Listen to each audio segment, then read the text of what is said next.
If you've been renting and wondering if home ownership is even possible, Axe Housing is here to work with you. An Axe Housing coach will help you create a plan, a budget, and move step by step toward owning a place you can truly call your own. They've already helped over 4,000 families become homeowners, and many are paying less than they were paying for rent. Don't let where you are today stop your family's tomorrow. Start your journey at axhousing.org. That is ACTS housing.org. Your legacy begins at home. I'm Chris Jackamick. I served in the United States Air Force and I deployed 3 times. So in 2017, I was serving as an Air Force First Sergeant. Our motto in that role is, my job is people, everyone is my business. But unfortunately in that year, I would lose my own brother, Lance Corporal Adam Jackamick, to suicide. The majority of veteran suicides are from guns. I store my weapons securely, not only for myself, but for my family. Store all your guns securely. Help stop suicide. My service never stops. Brought to you by End Family Fire and the Ad Council. And here's Heather with the weather. Well, it's beautiful out there, sunny and 75, almost a little chilly in the shade. Now, let's get a read on the inside of your car. It is hot. You've only been parked a short time and it's already 99 degrees in there. Let's not leave children in the back seat while running errands. It only takes a few minutes for their body temperatures to rise, and that could be fatal. Cars get hot, fast, and can be deadly. Never leave a child in a car. A message from NHTSA and the Ad Council. Babes, what are you doing? What? I'm just mowing the lawn. No, it's blazing hot and dry out here. Don't you remember? Smokey Bear says, avoid using power equipment when it's windy or dry. Where'd you learn this? oh, it's on SmokeyBear.com, with many other wildfire prevention tips. Right. Thanks, honey bear. 'Cause remember, only you can prevent wildfires. Brought to you by the USDA Forest Service, your state forester, and the Ad Council. Our children deserve a real chance to make it in life, and a good education is a passport to opportunity. At City Ford Collective, we're working to make sure there's a great Milwaukee school for every Milwaukee family, because more good options lead to better outcomes. And who doesn't want that? Together, we can give every child the foundation they need to thrive, and a stronger future for kids means a stronger future for Milwaukee. To learn more about our mission, visit us at cityfordcollective.org. That's cityfordcollective.org. You're listening to Milwaukee Black Talk on 101.7 FM. The Truth. And 1510 AM. W269DL. Milwaukee. A Milwaukee Black media company.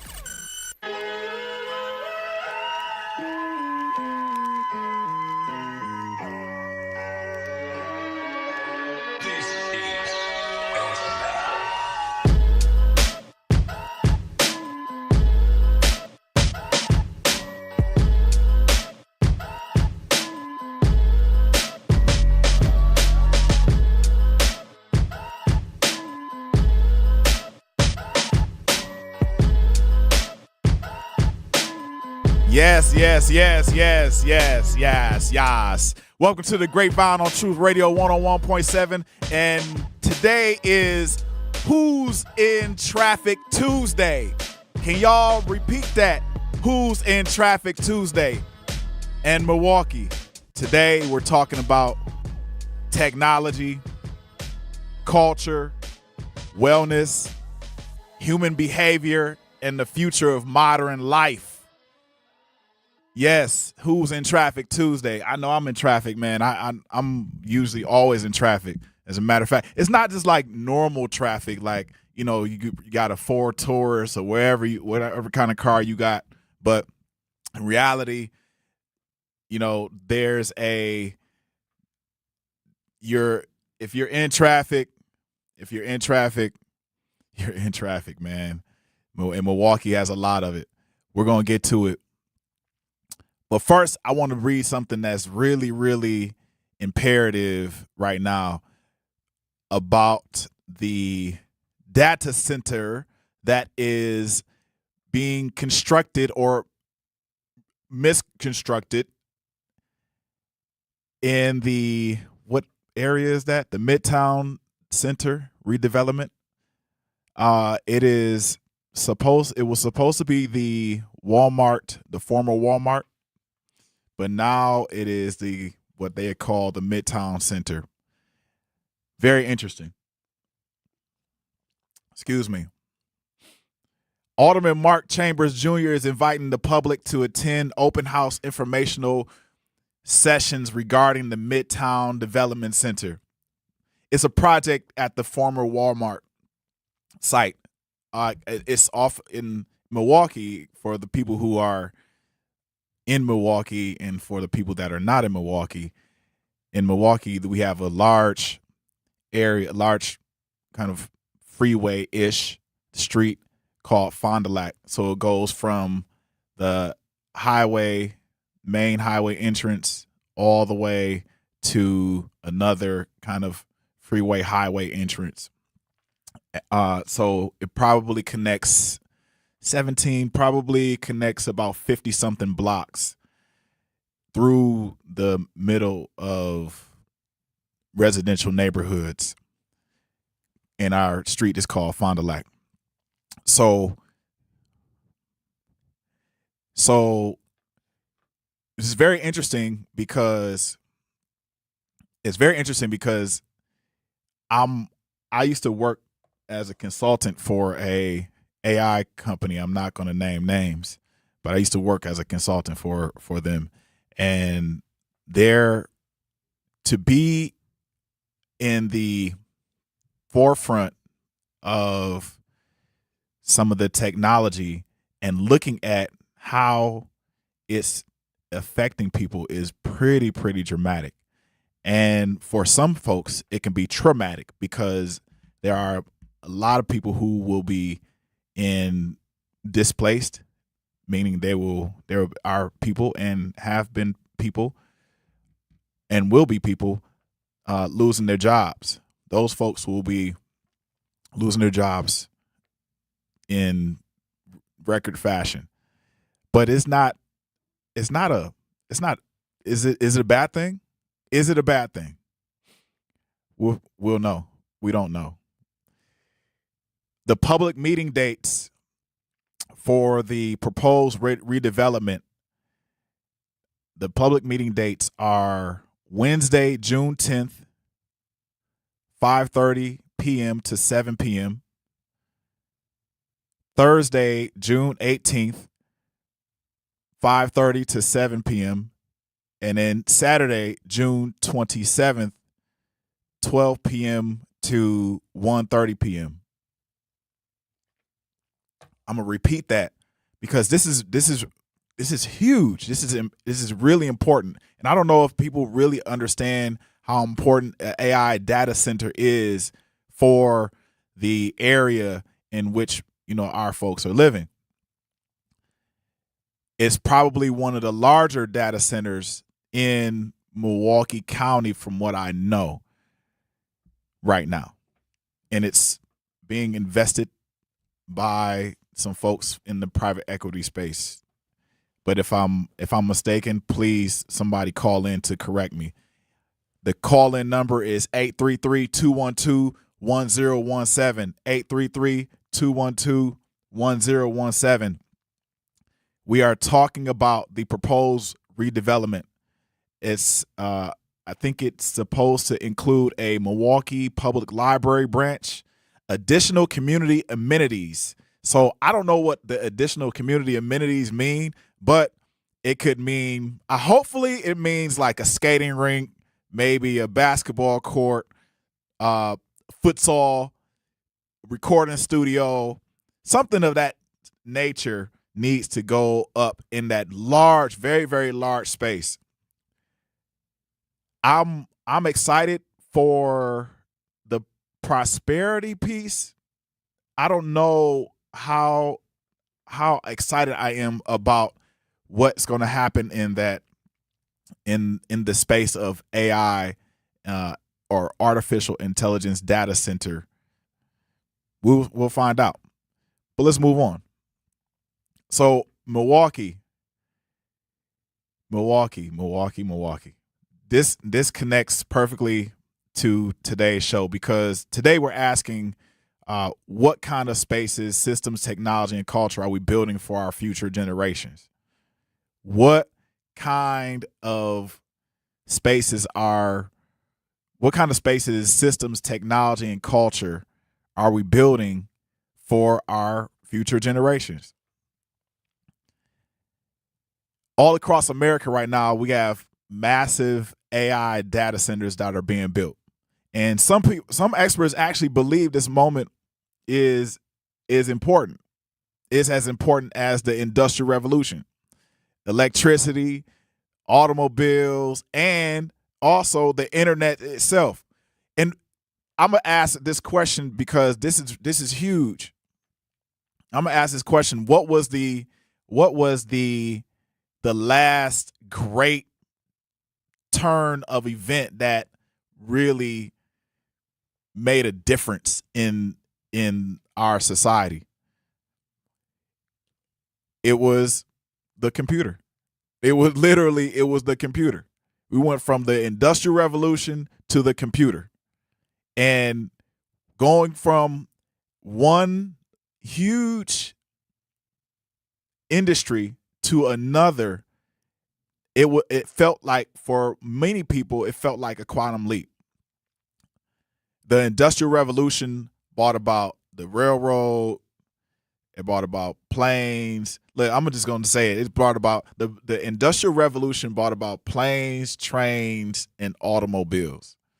Planes, trains, and automobiles. And people felt like before there were planes, trains, and automobiles, you had horse and buggy. You had folks that, had to transport and learn how to transport large sums of and quantities of items from one coast to the next, one part of the United States to the other part, one part of their state to the other part of the state, without the railroad, without the car, the truck. Like people really had to figure this out, and they use horses. Here's the crazy part is we had individuals during those periods of times who had they were scared. They were scared that they would lose their jobs. The horse and buggy folks, whatever you call the people who clean the hooves and take care of the horses. Those folks felt like they were going to lose their jobs, and I'm pretty sure a number of them did. And I'm pretty sure I'm missing a gangload of jobs that relied on the horse and buggy and so on and so forth. I'm pretty sure I'm missing a whole bunch of those jobs that people felt that they were going to lose in relationship to the incoming Industrial Revolution. This is very, very important. People over in the Midtown Center area, please come out to the Midtown area, Midtown redevelopment, the proposed Midtown redevelopment. Alderman Mark Chambers is inviting the public to attend that open house. The meeting dates, remember, I'm gonna say it again. Meeting dates are Wednesday, June 10th, 5:30 p.m. to 7 p.m. Thursday, June 18th, 5:30 p.m. to 7 p.m. and Saturday, June 27th, 12 p.m. to 1:30 p.m. This is huge. This is important. I'm going to list I'm going to list a couple of pros and cons to help you think about what you can ask during those sessions. So the pros, no doubt about it, the data centers may allow for folks to have new jobs and investment. There will be higher and greater scientific breakthroughs. So right now, if you recognize that AI is kind of powering the world right now in many different ways. AI also can help people discover brand new thought in this world. So, for example, we may have individuals that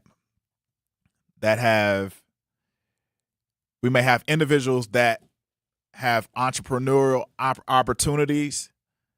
We may have individuals that have medical research opportunities, and also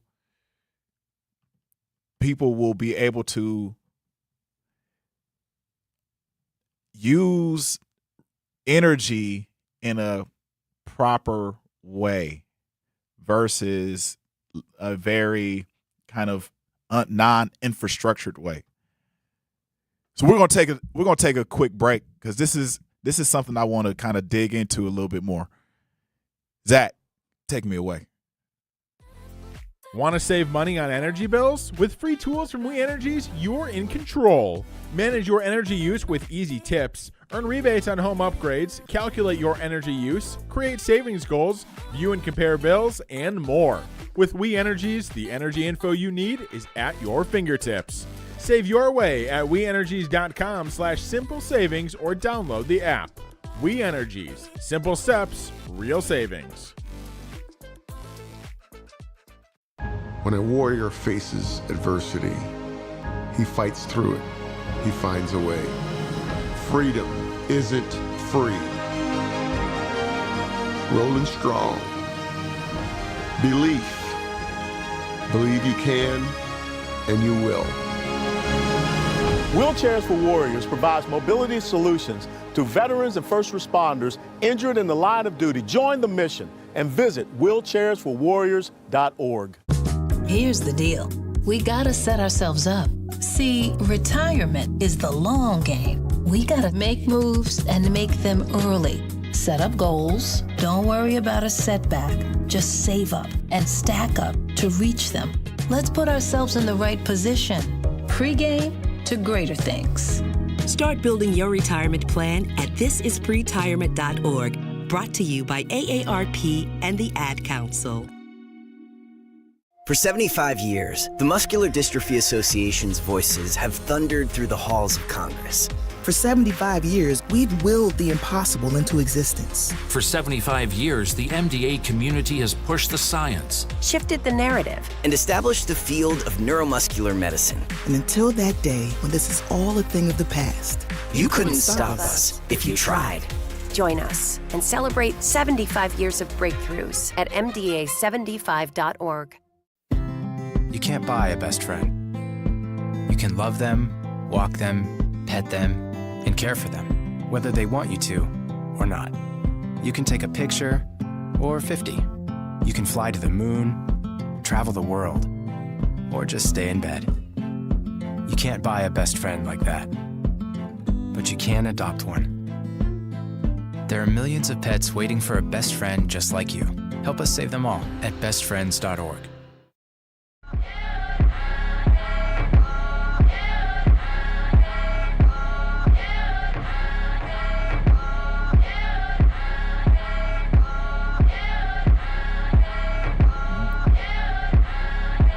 Yes. Welcome back. After this lovely break, this is the Grapevine. Manan Sabir, that's me on the Truth Radio 101.7. 101.7.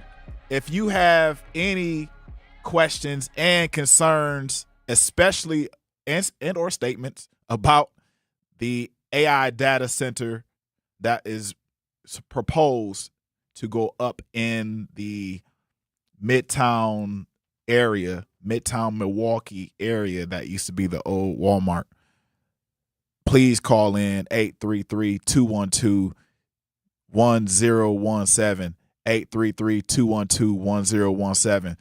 I wanted to address this a little bit more, but we have a clip that will help drive home our AI data center discussion. Play that. Data centers are massive, often windowless warehouses that house thousands of servers that run virtually non-stop. Some of the bigger data centers are as big as 4 football fields and use as much electricity at any given time as 80,000 households.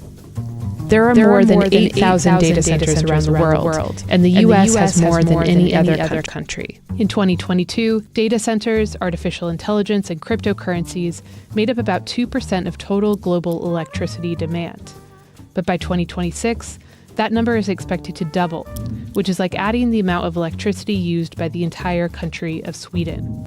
That big jump from 2022 to 2026 is thanks to rising cloud storage and cryptocurrency electricity demands. But it's also because of the AI boom. Data centers are massive. The cons, I'm going to read the cons out for y'all. I want people to understand there has to be balance. And these data centers, yes, they're going to use massive amounts of energy. Just like A.O. Smith did.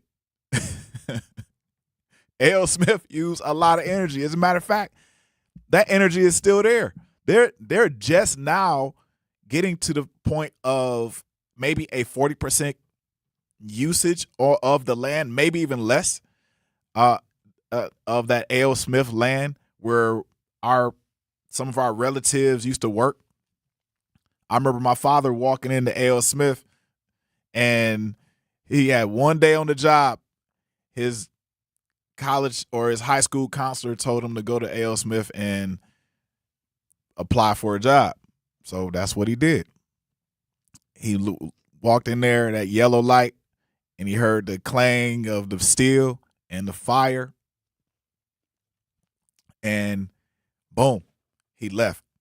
He left and enrolled right into UWM in the education department. So yeah, it was a wrap for him. But for a lot of folks, A.O. Smith determined how well they lived, and it helped their quality of life in many, many different facets of that word. So there are 2, maybe 3 types of data centers that you have to realize that may be coming online. One is a kind of a high level data center that will use a gang load of energy. The next one is a kind of a mid-level data center that uses energy, but not quite the amount that would destroy some land and or would take out an entire lake. And then you have a small level data center where you can basically house it in your backyard or in your basement. And that will use up your household energy, but not quite the amount that we think it will use. So yes, I'm not here to influence your thought around that data center, but it is important. The other thing we have to remember is you have AI and AGI. And if you want to understand AI and AGI from a layman's perspective, artificial intelligence is the broad science of training machines to perform specific tasks, like, for example, recognizing speech or dictating notes, stuff like that. So you can train it to do whatever you feel needs to be done. AGI is artificial general intelligence, and that is a machine with human level cognitive functioning. So the actual machine will learn itself and then be able to program itself to do things that humans are normally doing. This whole conversation is real interesting because not only are we talking about AI data centers, right, that are going to use up energy in some capacity, but our steel companies are still using energy. Our chemical companies are still using energy. Our nuclear companies are still using a lot of energy. Matter of fact, they're polluting the rivers and stuff like that. If you think about it, we even had a dang near nuclear leak in California, in Orange County. And they're still mopping that up. Trust me. They're mopping that up. We had one in we have a bunch of oil spills all over the Gulf right now. Then we have, or the Strait of Hormuz, and in the Gulf of, I think there's probably still cleaning up some spills in the Gulf of Mexico or the Gulf of America, whatever you want to call it. So there's pollution in every part of the world through those certain industries. Very, very interesting. And it's all affecting our health no matter what. It is directly affecting our health.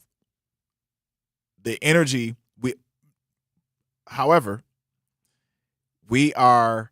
although it is affecting our health, the world, this entire world that we are standing on has enough energy to last many lifetimes. It's a lot going on in this world, and it constantly regenerates itself over and over and over again. From the microscopic view to the macro view, it is constantly regenerating itself.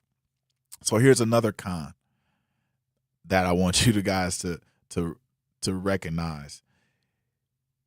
Human disconnection and attention addiction worsening. Like we are with more data centers becomes a more powerful machine to take our attention away from the things that really matter the most.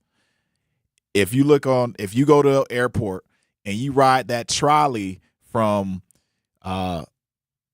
Terminal 1 to, and I'm gonna take like Chicago, from Terminal 1 in Chicago to the parking ride, you take that trolley, people are on there, or you go to Hartsfield in Atlanta. As soon as people get off their terminal and they go to wherever they need to go on the trolley or the train, they are on their phones. Everybody is on their phones. Everyone is on their phones. So I think that we have not only a technological revolution that is pertinent to our species, but also we have a human revolution that is taking place.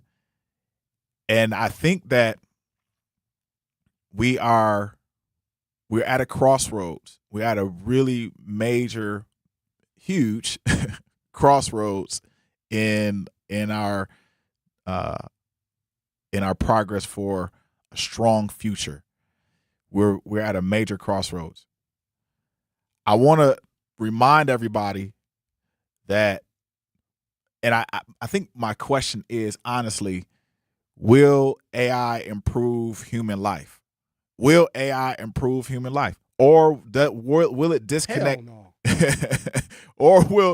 or will it disconnect humans from themselves even more? Are we becoming more disconnected? Are we plugging out, taking it? It's a wrap. Are we becoming disconnected? I don't know. I wonder. I think we need to have some more of this talk as we continue on through this show. I'm concerned as a dad, but I'm also happy that we have individuals, especially our youth, that are taking up the mantle in this space to guide it forward. But we have to realize in this space, as we have young guides, that our young guides also need older mentors to help them direct the ship. This is The Truth Radio 101.7. And I am Manan Sabir. This is the Grapevine. Zach, let's pay these bills. Take me out. Talking about guns with others might not always feel comfortable, but it could save a life. Here's a way to start a conversation. Your family is going over to your neighbor's home for dinner for the first time. How would you ask if there are any unlocked guns in the home? Hey, we're so excited for tonight. Before we come over, though, may I ask if there are any unlocked guns in your home? Our guns are stored securely, locked in a safe that the kids can't access. Awesome. Learn how to have the conversation at agreetoagree.org. Brought to you by the Ad Council. Wherever there's a need in our communities, there's a United Way. Improving lives so everyone can thrive. Where more people can gain access to health care and nutritious food for their tables. Where more community members can benefit from financial education and get connected to local resources for housing support. And where children are given more chances to reach their full potential. Community is where we find our strength and where we share our hope. United is the way. Visit unitedway.org. Are people around me safe when I vape? Science does not support that belief. Exhaled vape emissions linger in the air, affecting indoor air quality and bystanders in the same space through secondhand exposure. Vaping emissions can also accumulate on clothes, hair, dust, and furniture, leading to exposure risks to bystanders of all ages. And vaping around a pregnant person can lead to serious health impacts on fetal and childhood development. Enough with the puff. Learn more at ul.org/vaping. My mom has decided to learn to paint, and she's good. My dad's now into creative cuisine, and I've already put on 6 pounds. Learning new things comes with age. My mom, she started forgetting my name and what we're talking about. Forgetting well-known things doesn't. Memory loss may be a sign of Alzheimer's disease. Early detection gives you and your loved one time to plan for the future. Learn the warning signs of Alzheimer's at 10signs.org. Brought to you by the Alzheimer's Association and the Ad Council. Don't act like that. Don't wear that. Don't think that. I've heard everything you tell yourself every time you felt different. And I want you to know that you can be vulnerable and powerful. That taking care of your mind is taking care of everyone you love and who loves you. Love your mind. Find mental health resources at loveyourmindtoday.org. Brought to you by the Huntsman Mental Health Institute and the Ad Council. The possibility of lung cancer can be pretty scary, especially if you're one of approximately 8 million current or former smokers at high risk. That's why SaveByTheScan.org wants you to know that now there's a breakthrough low-dose CT scan that can detect lung cancer early, and it only takes 60 seconds. You stop smoking, now start screening.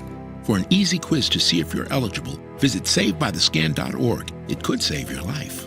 SaveByTheScan.org is brought to you by the American Lung Association's Lung Force Initiative and the Ad Council.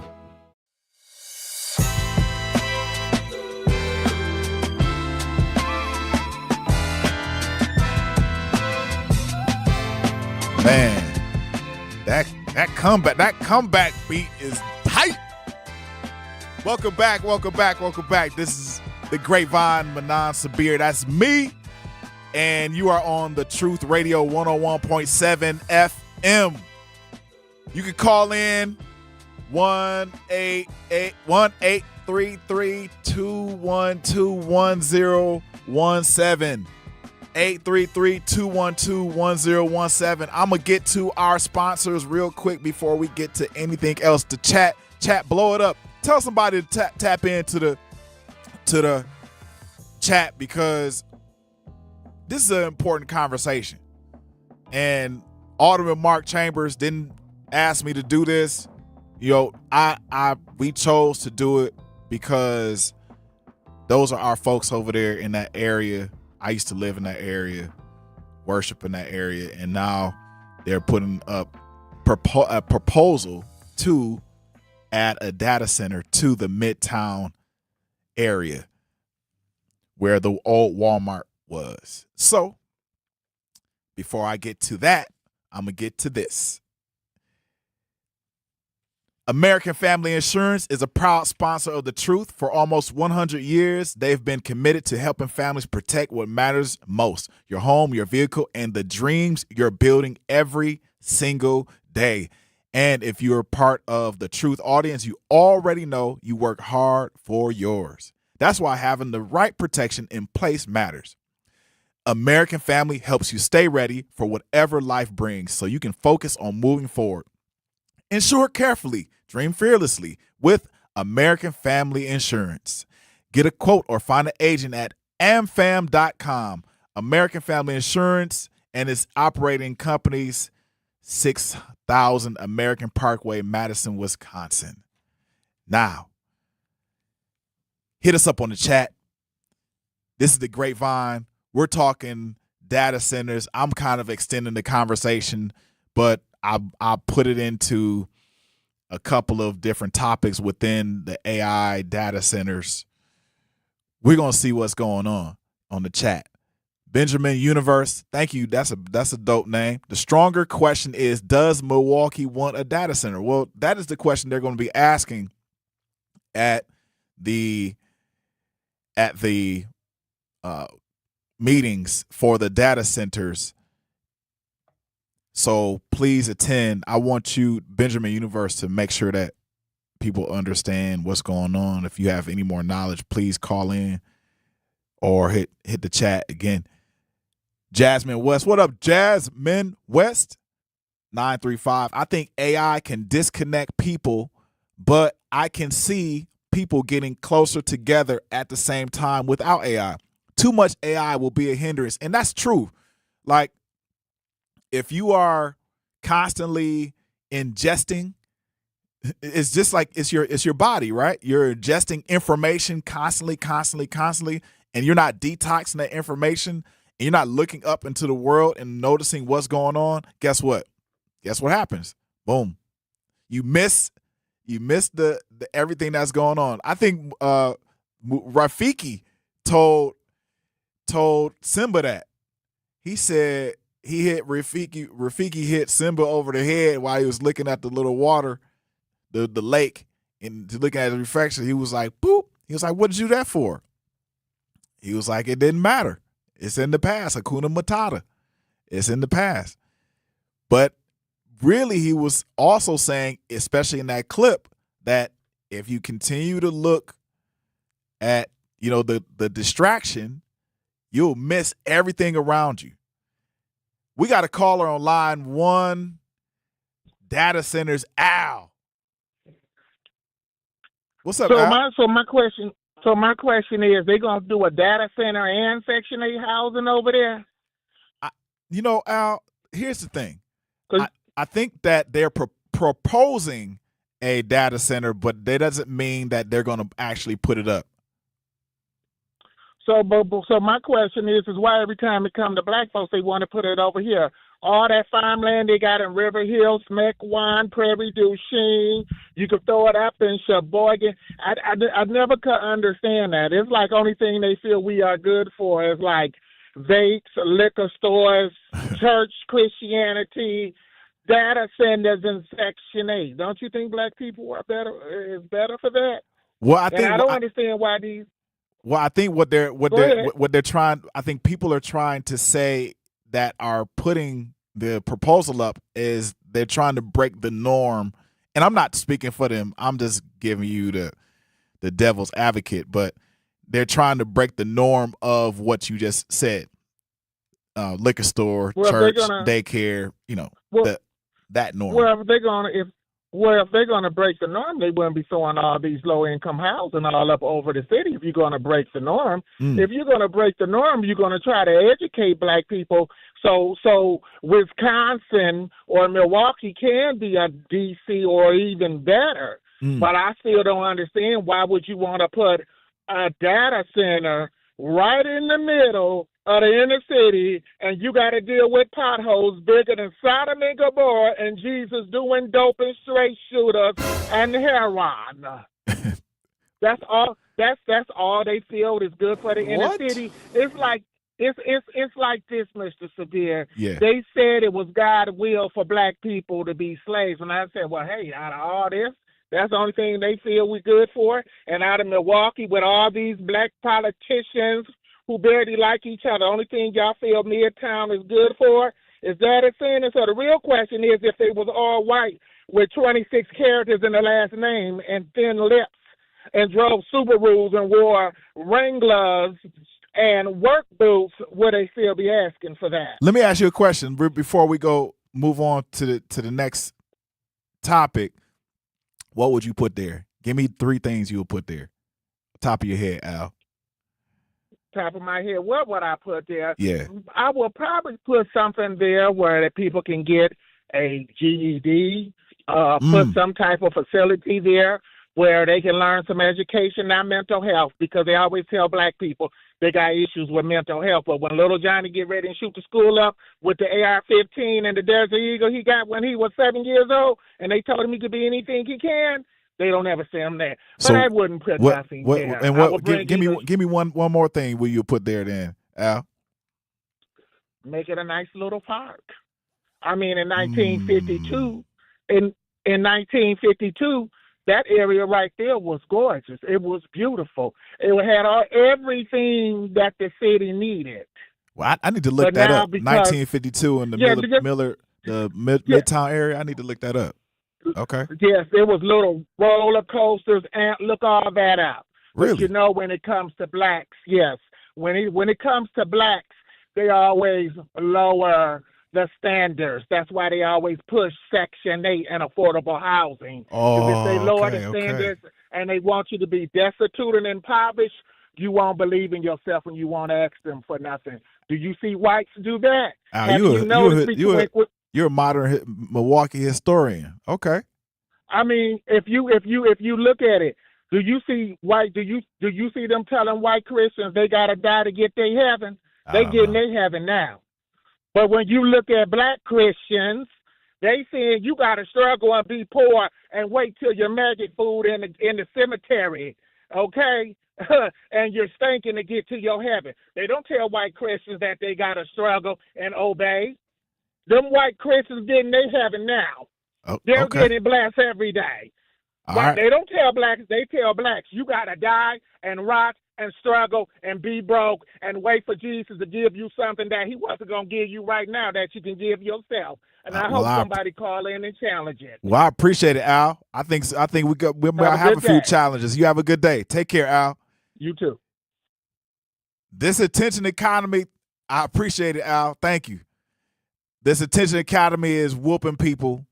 These apps are not competing for your money first. They're competing for your attention. I'm going to say that again. The reason why you have this phone is because these companies, these little companies that have made lots of money, maybe mid-sized amounts of money, are competing for your attention. The phone is used as a device for information, but also, more importantly, data collection. They're collecting the data on you, one, to make sure they can keep more of your attention. That is number one. They want your attention.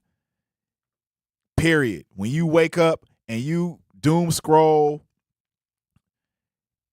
if you don't know what doom scrolling is, it's when you turn over in your bed or whatever, or you're sitting down, wherever, and you just scrolling on an app, 3 apps, 5 apps, whatever you're doing, your phone is capturing all this. Matter of fact, we need, you know who we need? Nadia Johnson, because from Milky Way Tech, she really has laid this. She's the GOAT. She's the GOAT. Nadia, when you see this, call in or we need to have you on another space. I think we need like 3 hours. That might be her right here on line 1. But they're competing for your attention, and I'm not even the expert for this. Nadia is.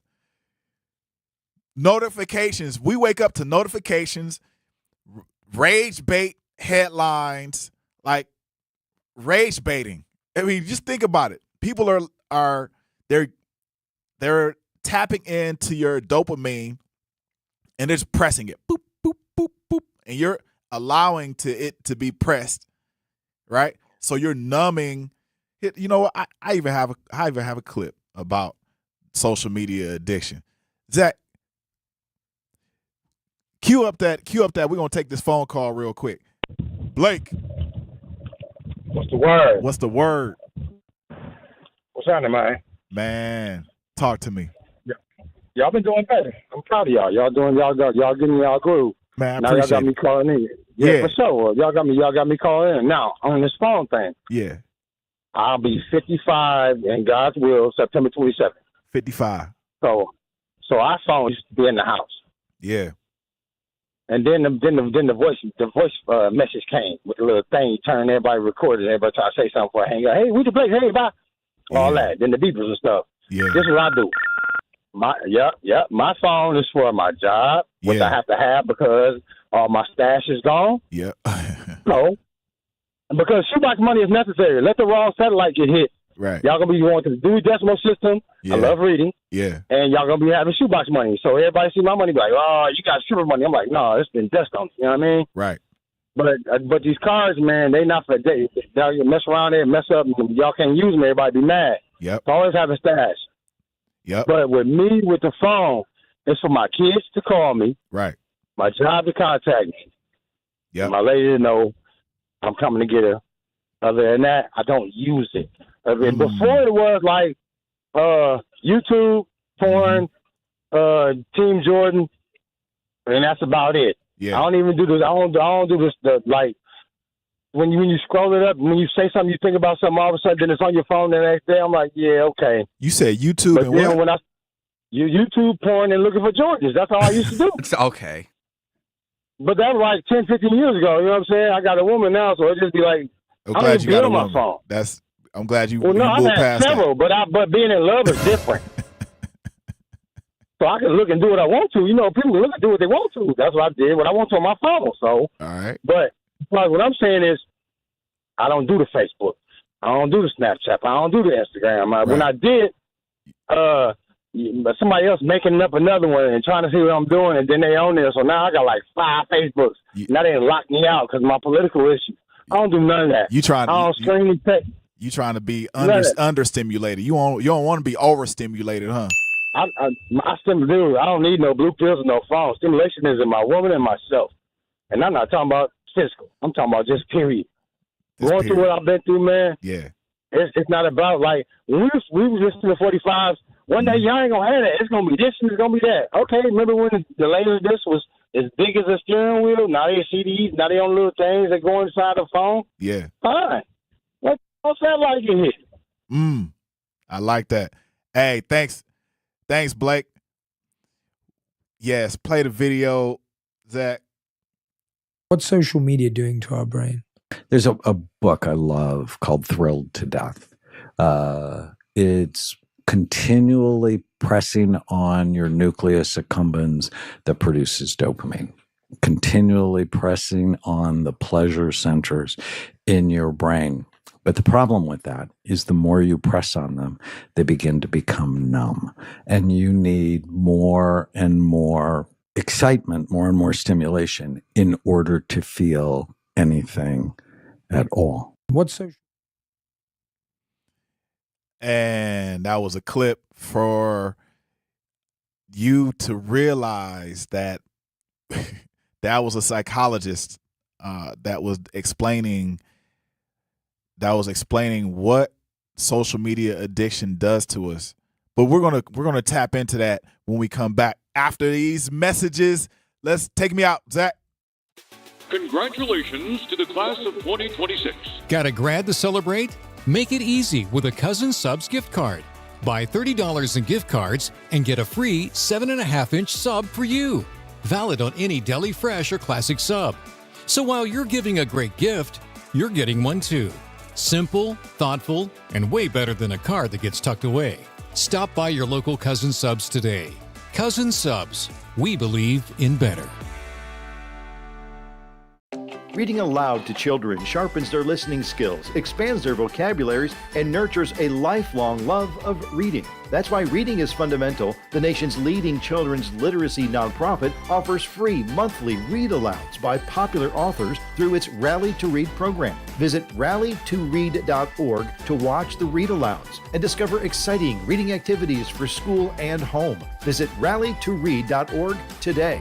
Rally we asked parents who adopted teens to share their journey. When I met both of them, it was like my missing pieces were found. Like it was just like an instant, these are my kids. If you're considering adopting a teen, just do it. Kids need families. I don't care the age, everybody deserves a family. Learn about adopting a teen from foster care. Visit adoptuskids.org to learn more.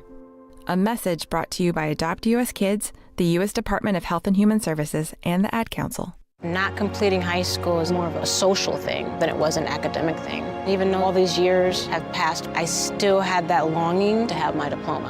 At age 30, Carissa finished her high school diploma. If you're even considering getting your high school diploma, you can do it. No one gets a diploma alone.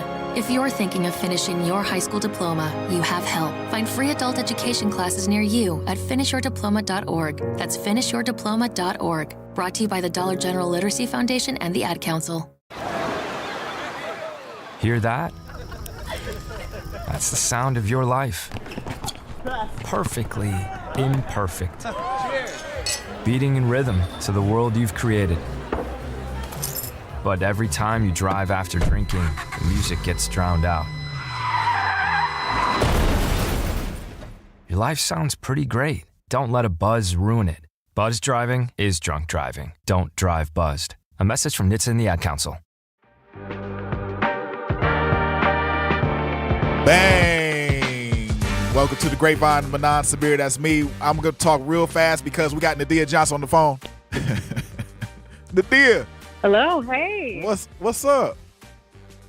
How's it going? Long time no talk. Somebody said that my name was coming up and I should call in, so I gave you a little call. How's it going? They name dropped you, and I was talking about whether or not I was talking about AI and the culture behind or the psychology behind like apps and what it does to the brain. And I remember you even telling me, you were saying one time that even Amazon can tell, and I don't know if this is probably out of context, but even Amazon can tell whether or not a woman is pregnant or not. Am I wrong? Did you say that? Yeah.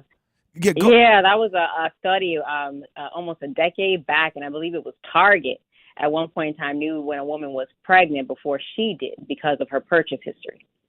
Oh gosh. So what are these apps doing to us? Well, this is when it comes to these social media apps, it's designed to keep us there.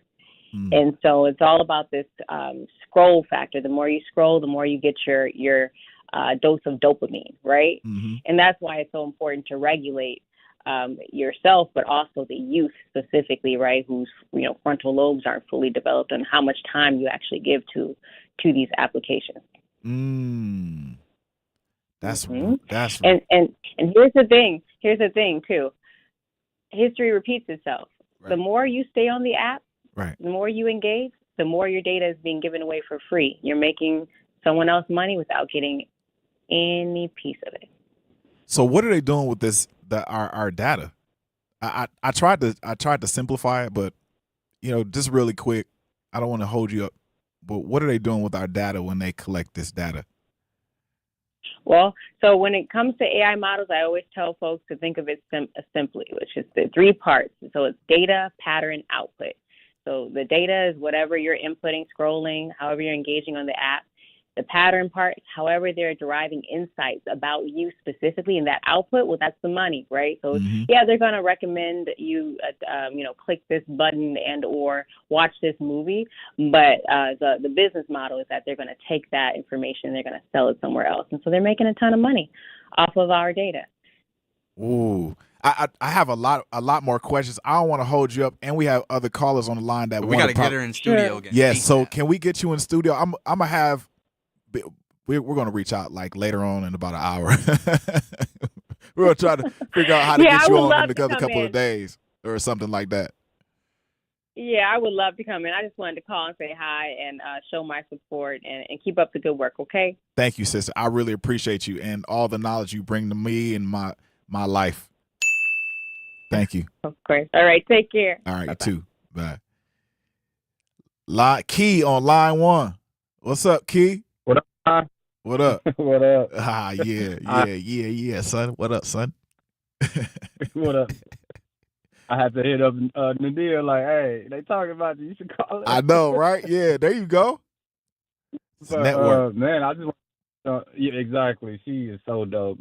Man, anywhere we could put people that's doing, man, amazing work, we need to highlight them. So that's right. What you think? I was touching on your topic as far as like phones, and it's so funny. Just recently I lost my phone, and I ain't have it like 2 weeks. It was crazy, but it really, like you mentioned, yeah, what you mentioned earlier, just watching people, like they leave, it's just like awkward or no eye contact, straight to their phone. Like, you just start to watch when it's like, notice like, damn, we are the most connected and the furthest connected we have ever been. Like, at the same time, but I ended up getting another one.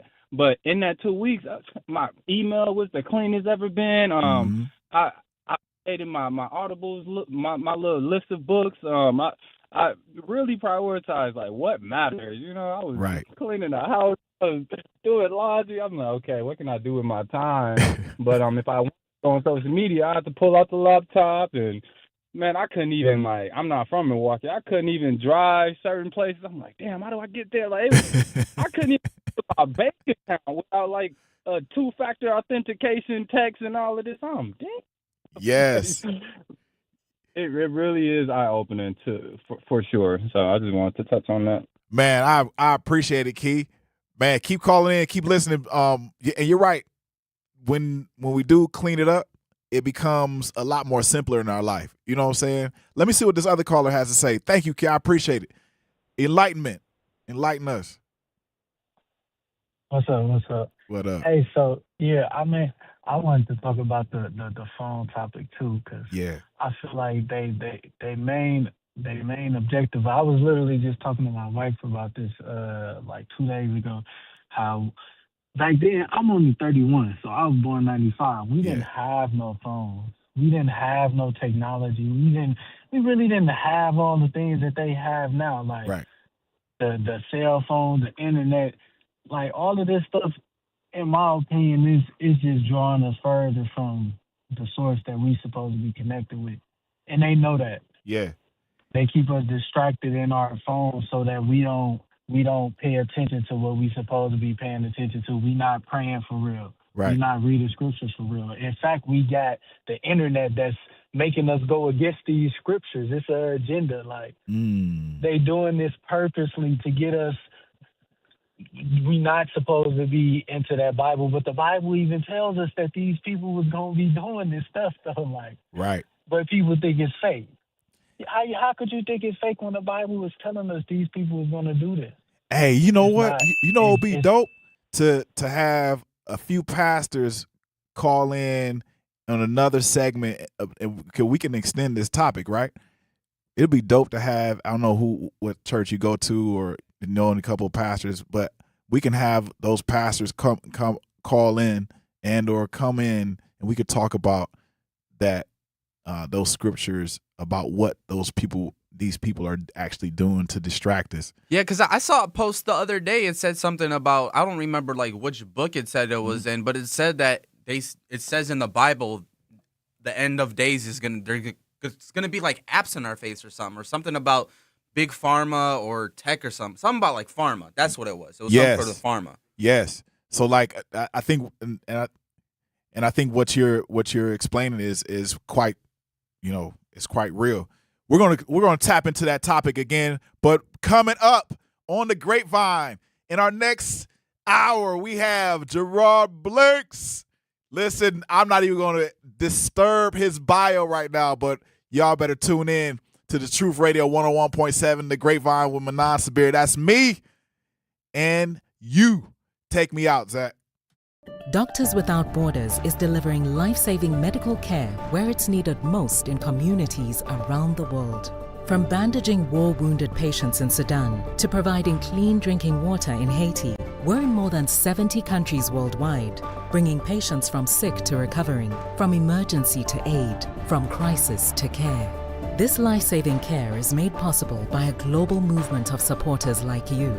Thank you.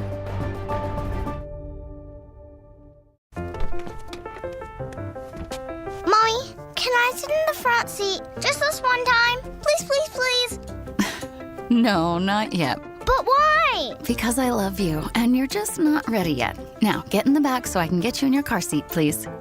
Putting your kids in the right seat for their age and size is an act of love. Check that your kids are in the right seat at NHTSA.gov/the right seat. Love protects. A message from NHTSA and the Ad Council. In sitcoms, when someone has a problem, they just blurt it out and move on. Well, I lost my job and my parakeet is missing. How was your day? But the real world is different. Managing life's challenges can be overwhelming. So, what do? We get support.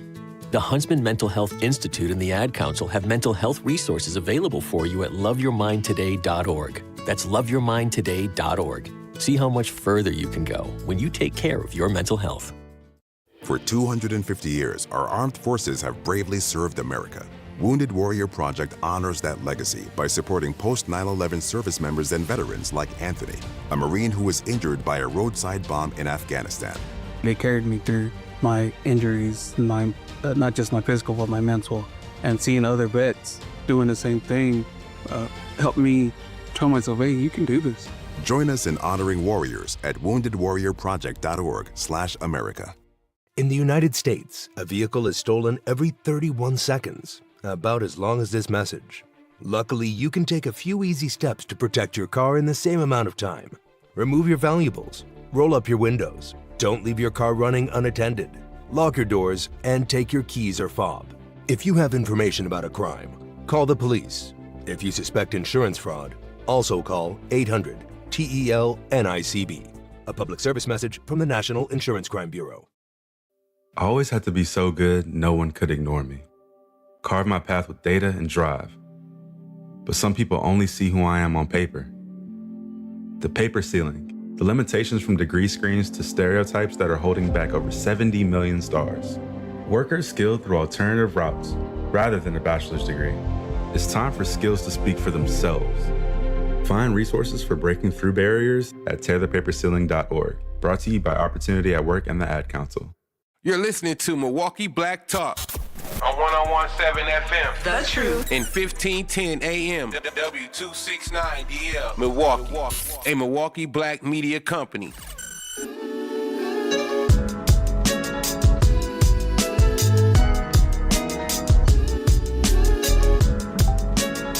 Welcome back to the Grapevine. In the studios of The Truth 101.7 FM, and we have a special guest. We have a real special guest, a special guest to me, a special guest to some of the folks that are in our studio. We have Geraud Blanks, the one and only Geraud Blanks. You're kind of, in my head, you're kind of a legend. Oh man, don't start that. You're kind of a legend because you've done a lot. I have. I got started early. Yeah. But who are you? So it's funny. We were just talking off air, right? Yeah. I was talking about my father who passed away about a year and a half ago. And so it's been interesting, my journey now that I have kids, right? And so that idea of who are you is always evolving, right? Mm-hmm. But first and foremost, man, I talk a lot about my mother, right? Because she was really the one who raised me. Deborah Blanks, doctor. I got to throw that doctor on there. Shout out to the PhD, Dr. Deborah Blanks. So I'm her only son. I'm a father of 3. I'm a husband. Legend. Most people know me now as husband of Element Everest Blanks. So I am a husband. But outside of family, man, I am just someone who is, I'm relentless in the things that I'm passionate about. Obviously, community, the arts. I'm just one of those guys who I never stop working. Yeah. Right. Maybe even to a fault, but I love I feel like I only have so much time on this planet, and there's so many things I want to do. So take me back to your DNA, your grandparents. So what's interesting is my maternal grandmother, died before I got to know her. Mm-hmm.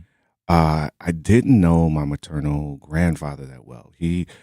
I knew him, and I went to visit him often.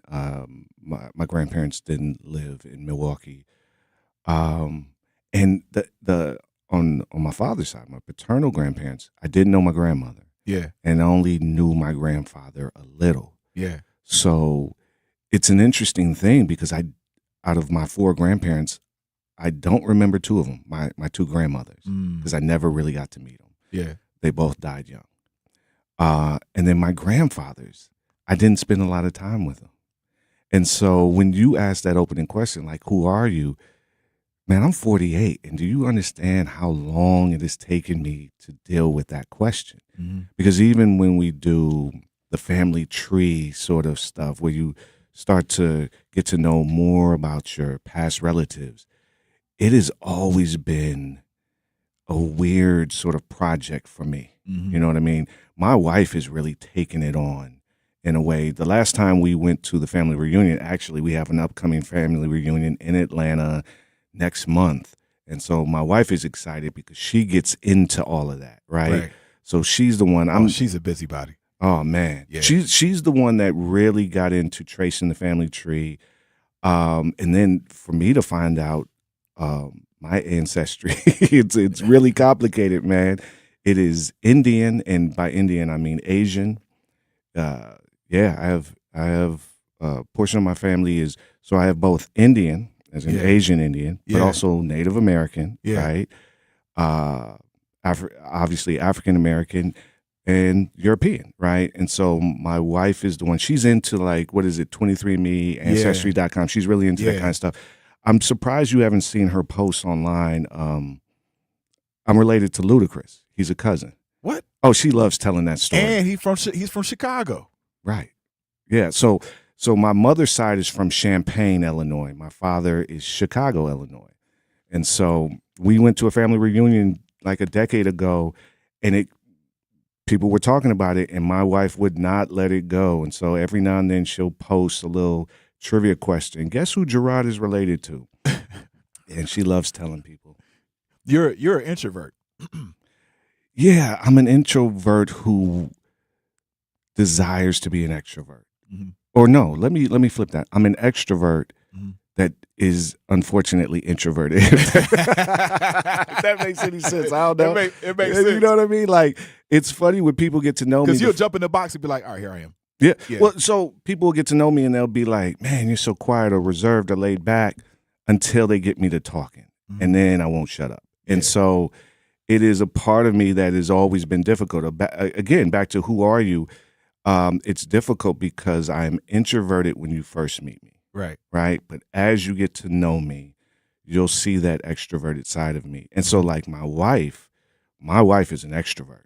Right. And so sometimes it's like she's the person, she will get the party started. I'm the person, I'm trying to make sure the party is organized, and I'm trying to make sure we got a doorman. And you're right, like I'm that guy. You need the gold rings around the cups. Yeah, like I am. Who got those red cups? Nah, get the gold ring ones. I am very much. I like to organize. I like to produce things. I like everything to be on point. Where was that? Where does that drive and that organization come in, and where does it cross? Like, how did that come about? If you were always like that, like from birth, basically, like, hey, this is what I need to do. Plus, hey, I'm here for the people. Well, so I'm like a lot of people. I got diagnosed with ADHD when I was in like at 40 years old. It was a long time. So I grew up during the 80s, and so I grew up in a time. Luckily for me, my mother didn't take me to see anyone. I always joke with people, like I almost flunked first grade because I was just struggling with school. Yeah. Had she taken me to see someone, I would have gotten diagnosed and I would have been on some sort of meds. Oh yeah, guaranteed. So never did that. And that's been a gift and a curse because I've struggled my entire life. One part of my brain is very, very rigid and structured. Yeah. And like everything has to be meticulous, it has to be right. Then the other side of my brain is really creative and doesn't care. Just, hey, let's just be creative and passionate. And so I'm trying to constantly balance the two. But I tell you, I like being the person behind the scenes because I always tell people I constantly fall in love with talent. Whenever I meet talented, creative people, man, I want to be in the room with them. I want to be attached to them. And I always felt like my talent was building the platform, being that support system, being the person who I used to, long time ago, work with. I used to manage bands and produce music, and I worked with a group called Black Elephant. Yeah. And so I was always in. Shout out to Black Elephant, all y'all. Dame, Verb, Element. And one of the things that I enjoyed most about it is I could never get on stage and do what they do. Never. But I liked being the guy that booked the tour, right? Made sure we got paid. And did all of the other logistical things. That's the fun part to me. I don't want to be a performer. Were you like that in grade school? I've always were there like performances in grade school? You were like, man, you know what? This is what I'm gonna do. Y'all act like you are Boys to Men, and then middle school. Like seriously, I was at Morris Middle School. Jasmine Johnson, shout out to Jasmine. Shout out to Jasmine. Okay. She loves telling this story, boy. To our nephew. Yep. You remember the film Coming to America? Yeah. Yeah. So in Coming to America, there's that grand scene when he's about to get married. So they have that at the palace, right? She's my queen. Yeah, right. Exactly, right? And so they have this amazing dance sequence. Yeah. Right? Oh, yeah. So we did that in middle school. I directed a Black History play, 7th and 8th grade. Yep. And we did that. And Jasmine, till this day, will tell people about it because she was a grade behind me at Morris. And so ever since I was like 10, 11 years old, I was directing plays and writing plays and doing all of that stuff. Because, okay, so that taps into the extroverted part of me in the way like the creative, like, hey, I want to go out here and work with people and do this cool stuff. But the introverted part of me is I don't want to actually be on stage though. Right. So I get to do both. I get to be creative, but I also get to hide behind the curtain. And that's where I feel most at home. Wow. Were you trained into that, or did your mom like? Yeah. Because you said you had ADHD, and you know I recognize even with me and my ADHD, undiagnosed, but I definitely know it should be diagnosed all the way. They said I don't know if he's a psychologist or not, but this guy did a study and he talked about ADHD and how ADHD is a survival mechanism that reaches back far generations ago for individuals that needed to hunt. So we were the people that got up as soon as the rooster crowed, we out. Like, get this lion or this gazelle, this zebra, and we're taking it back for the people to cut up and eat, right? Your mom, she trained you into this. Yeah. Yeah. I mean, you got to understand there is, again, back to that, the duality, right, of the introvert and extrovert. Right. There is the nerd side of me that will nerd out. Like, I have to be careful. My wife has told me this, Geraud. You have to understand that not everybody's as into that thing, right? So there's that nerd part of me that my mother really trained. I mean, my mother's written several books, and she developed. She was writing a book on African American history, and so I would come home after school, and she'd be drilling me, be quizzing me, right? Who invented the traffic light, right? Who was the first Black mayor of Chicago? Who founded Chicago, right? Like all of these things. So what happened is I ended up memorizing hundreds and hundreds, maybe even thousands of questions, right? And that was her way of, because my mother's an academic, right? And so that was her way of just training me. And even in debate, my mother allowed me to debate with her. Now there were parameters. Oh yeah. The first one was respect. Yeah, you cannot cuss. Right. And you cannot, if you're gonna say something, you gotta back it up. Yeah. You can't just say that because you feel it. Where's the evidence and proof? So we we would debate around the dinner table because remember, it's just me and my mother. I have a brother and 2 sisters, but they grew up in Chicago with my father. So it was me and her, and we would debate, and she would challenge me, and I would push back. And I remember times where I'd be like, a kid, I'm crying, like, man, just forget it. She's like, no. Argue your point.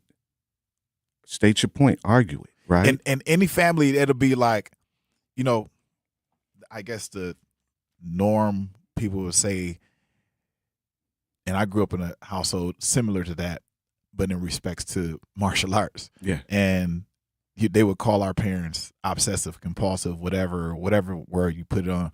But that was warrior training. Oh, yeah. It's funny because I look back now and I say this to people. Everything my mother ever said to me was right. I was just too young and dumb to understand that. So I would push back and I would, I'd want to fight the system only to get older and realize, man, everything she told me.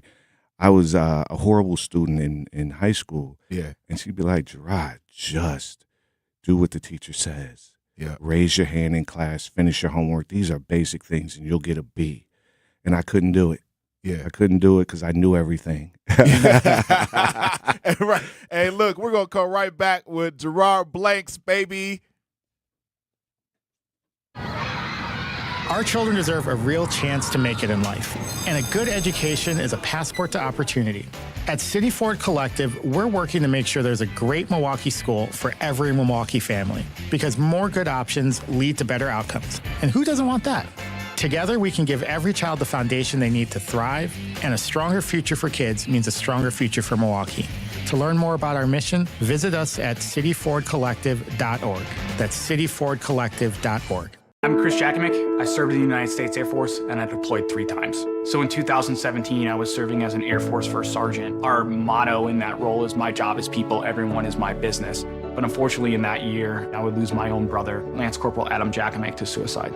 The majority of veteran suicides are from guns. I store my weapons securely, not only for myself, but for my family. Store all your guns securely. Help stop suicide. My service never stops. Brought to you by End Family Fire and the Ad Council. And here's Heather with the weather. Well, it's beautiful out there, sunny and 75, almost a little chilly in the shade. Now, let's get a read on the inside of your car. It is hot. You've only been parked a short time and it's already 99 degrees in there. Let's not leave children in the back seat while running errands. It only takes a few minutes for their body temperatures to rise, and that could be fatal. Cars get hot, fast, and can be deadly. Never leave a child in a car. A message from NHTSA and the Ad Council. Babes, what are you doing? What? I'm just mowing the lawn. No, it's blazing hot and dry out here. Don't you remember? Smokey Bear says. Avoid using power equipment when it's windy or dry. Where'd you learn this? Oh, it's on SmokeyBear.com with many other wildfire prevention tips. Right. Thanks, honey bear. 'Cause remember, only you can prevent wildfires. Brought to you by the USDA Forest Service, your state forester, and the Ad Council. When a warrior faces adversity, he fights through it. He finds a way. Freedom isn't free. Rolling strong. Belief. Believe you can, and you will.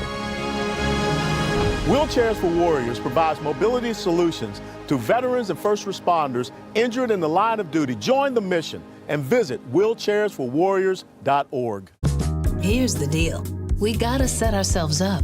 See, retirement is the long game. We gotta make moves and make them early.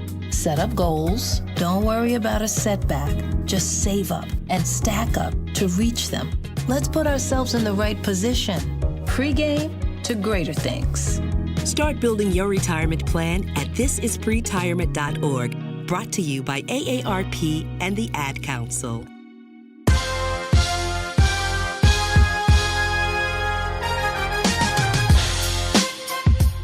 And we're back with Geraud Blanks. This is the Grapevine. Listen, we were just talking off radio during the break about imposter syndrome, and you're in a pathway where you've created multiple businesses. Let alone, I'm gonna tell everybody that I regard Geraud as a and no matter what space you're in, especially if you're developing programming or stuff like that, it's still entrepreneurial, concepts and also businesses. So you're a serial entrepreneur too, but you work in the space with your mom. Tell me about that space. So we started a business back when I was in college. Like, man, this is 25 some years ago, right? It's essentially when I first dropped out of college. I ended up Everybody has dropped out of college. I ended up going back and getting my degree, but we started a company called Geraud Communications, and really, it was just something to. She was doing trainings and workforce development, and I was doing music and events and that sort of thing. And then eventually it broke off where she took over the company, right? And then I started a company recently, Culture by Design. And so it's interesting, though, we work together on projects. We've had a number of contracts that we work together on. We're working on one night right now for the state. Right. And so, and she also has a nonprofit. So my company works both with her nonprofit and her for-profit. And it's great. It's challenging working with family, right? Right. But at the end of the day, one of the things that I love about it is, one, I trust her, obviously. And two, I learned so much from her. She has a PhD, and not only does she have the formal education, she's got 2 master's degrees, right? But she also is extremely wise. And so I seek her counsel on many things, right? And so the trade-off, working with family is difficult, but ultimately the fact that I work with someone I can trust and learn from is worth it. And we're going to go back to that beginning space, but I want to tackle and ask you about the concept behind culture and design. Culture and design. Culture by design. Culture by design. Yeah. Culture by design. I'm sorry. Culture by design. Why that name? Because you literally, to me, you came out of nowhere. You're like a comet, right? And one day you're nursing this family. I don't know what you were doing, and then all of a sudden it's like boom, culture and design, culture by design. So a lot of people, it's interesting because depending on where you met me, right, you know me from different things. Yeah. So, you have people that know you from high school or people that know you from college, right? Yeah. But then I have the folks that know me from Black Elephant. Yeah. From those days of working with Black Elephant.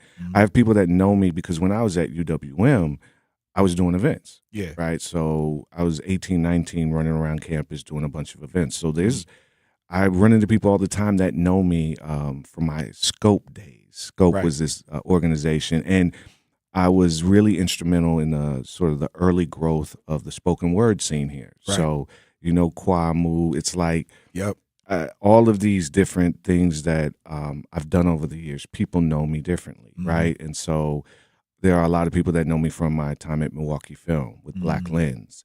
And so Culture by Design really came out of the work that I was doing while I was at Milwaukee Film with Black Lens. And it's been a passion project, something that I had in my head for years. Yeah. But, then when I got laid off, when I got fired, it was like, oh, time to activate. You got fired from? Milwaukee Film. In, what was it, October 2023, right? So it's funny because I was at this job that, I had a great position, good pay, but I just emotionally and mentally, I wasn't really passionate about it anymore. I was passionate about what I was doing, but I had started to sort of fall out of love with working there. Yeah. And sometimes you need someone to, that kick you out the nest, right? Yeah. Sometimes it's like you're saying to yourself, because I've been working on this idea for a couple of years, and I was scared to jump, scared to take the leap. So someone sort of said, we'll do it for you, right?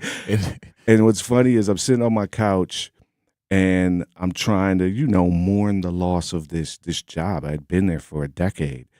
And my wife is like, well, here's the thing. You got this idea.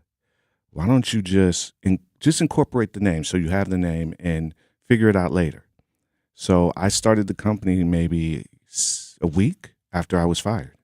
And we were up and running within 3 months. Whoa. Yeah, we had our first contract with the Milwaukee Brewers, I think 3 months after we got started.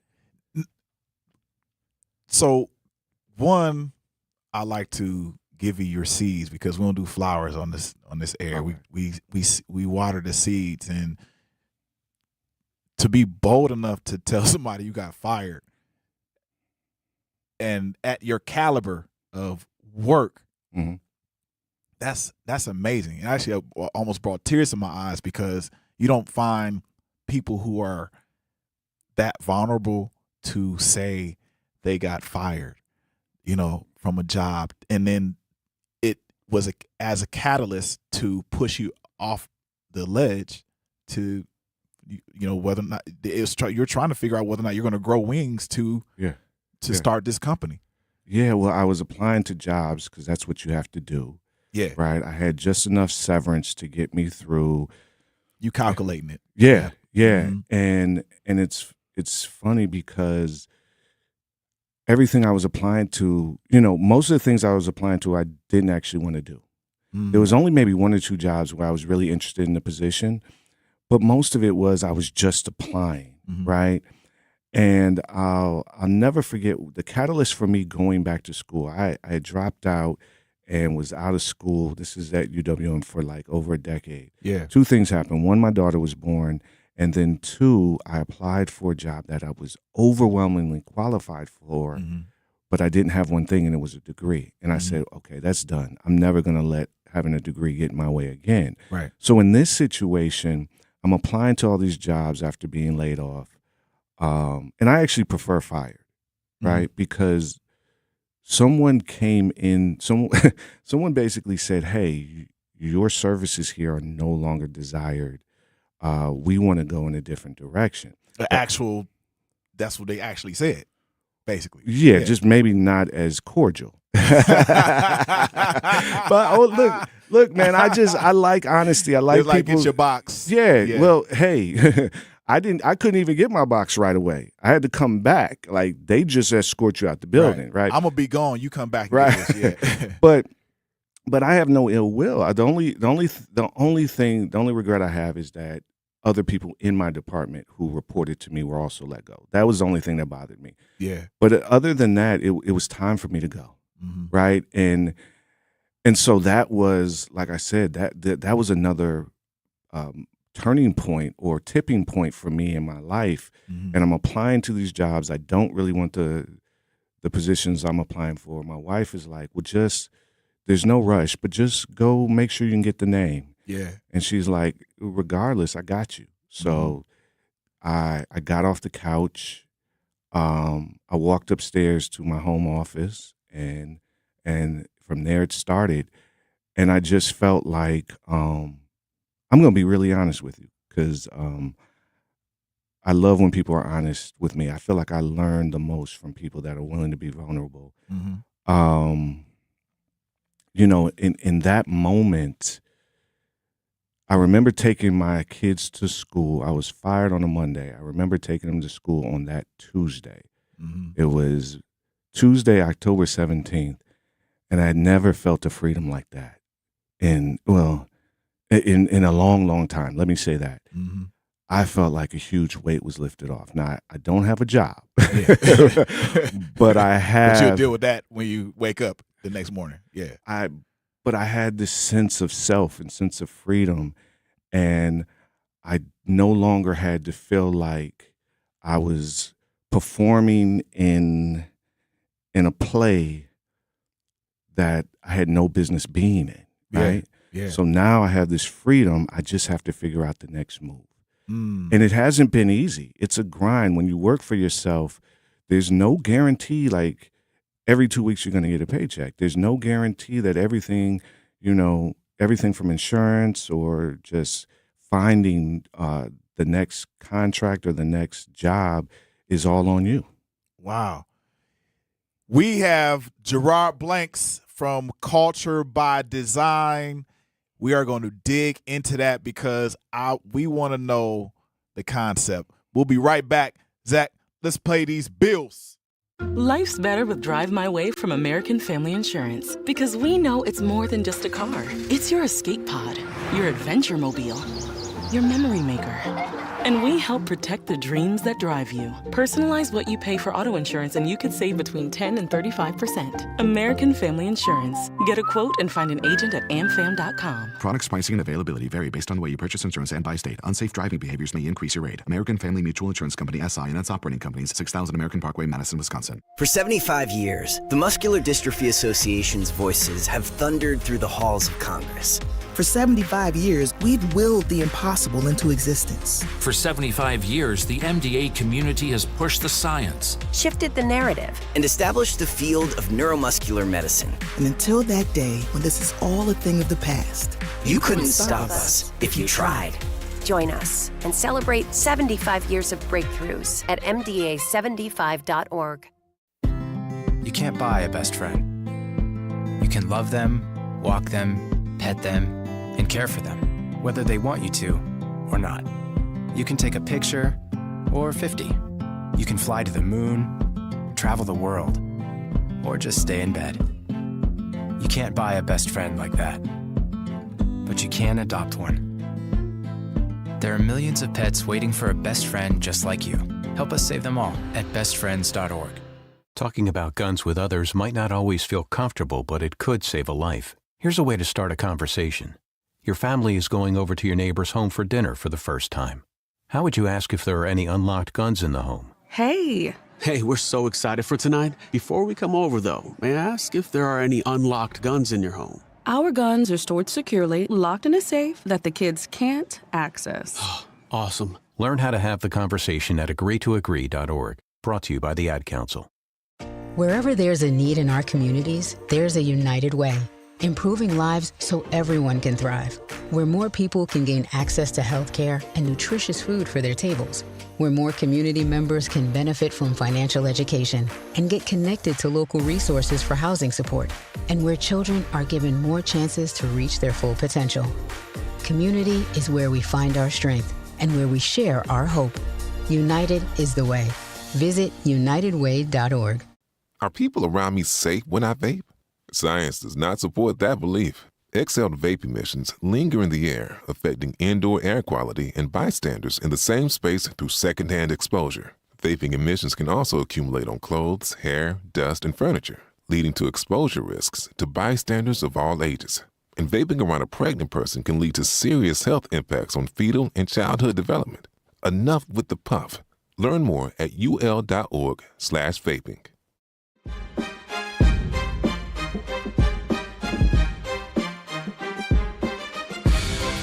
We're back in the great. You're back. Blah, blah, blah. You're back.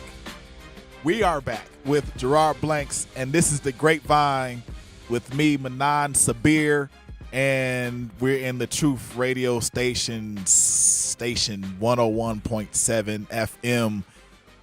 If you have any questions, concerns, and or statements for Mr. Blanks, 833-212-1017. Please bring it on. Bring it on. Bring it on. We're going to go to the chat real quick. E.Wright. Oh, Biko said, G Blanks. E.Wright said, shout out to Miss Deborah Blanks. She is the best. She is. Arcane A1. Love Geraud. I enjoy vending at Summer Soul and his moderator appearances in the community. A1. Arcane A1 says culture by design is so dope. Give me the concept of culture by design, because we see it and I want to understand what you guys do. Like I know it's a broad scope, and I want to come back to our conversation that we had at the break too, man. We get a bunch of laughs up in here. So it's funny. We were just in a meeting with the Milwaukee Parks Foundation the other day, and they were like, all right, so give us a rundown of what all you do. And it's like, I'm still in the process of mapping out, like really working on my elevator pitch and really a concise overview, because we do a lot of things. And I think a lot of people may be a little confused because when we came out the gate, we were really heavy into, we do DE&I training, but events. And so a lot of people thought we were event planners or or DE&I trainers or these things that we do, but we're not event planners. Yeah. We are an experiential or engagement marketing firm. We specialize in cultural communications, and cultural communications doesn't just mean black. Right. But it is the idea of we work with rather large corporations to mom and pop small businesses in terms of helping them with brand identity, messaging. We do curate events, but we primarily curate events around content that organizations want to use to tap into the community, right? Summer of Soul, someone mentioned that, is a great example of that. This is our 3rd year. Now, in year 1 and year 2, we had 6 and 5 events. This year, we're only doing 1 event. And I'm trying to explain to people why, because there's a big announcement on Thursday. Are you familiar with Zoo a la carte? It's at the zoo, they do it, So it's food and it's music. So this year, the schedule for this year gets announced on Thursday, but we're doing it. They hired us to do all of the entertainment. Wow. So we're booking all of the bands and we're putting together just a whole entertainment schedule. It's like 50 plus bands, national acts. And so, like I said, the schedule gets announced on Thursday, but Zoo a la carte happens from Thursday, August 20th through, Sunday. I think August 23rd. So because of that, we weren't able to book as many Summer of Soul events because we have been working with the zoo on their event. Right. Summer of Soul will come back in full next year. Well, we'll have to see, right? And part of that is because we're growing as a business. So that's one part. We curate events, but we curate them in connection with other organizations or for other organizations. Another thing we do is, and what's really at the heart of our business is we do research design, we do evaluation and assessments, gap analysis. So we have this whole portion of our business where we will work with a corporation, they'll bring us in and say, hey, something as simple as look at our website, look at our social media. Right. Tell us what we're missing. How do we connect more with communities of color? We worked for a large organization that many people are familiar with, and one of their issues was we bring in talent from around the country, but we're trying to tap into really diverse talent pools. Right. How do I get the young 27-year-old out of Memphis or Houston to want to relocate to Milwaukee to work for our company?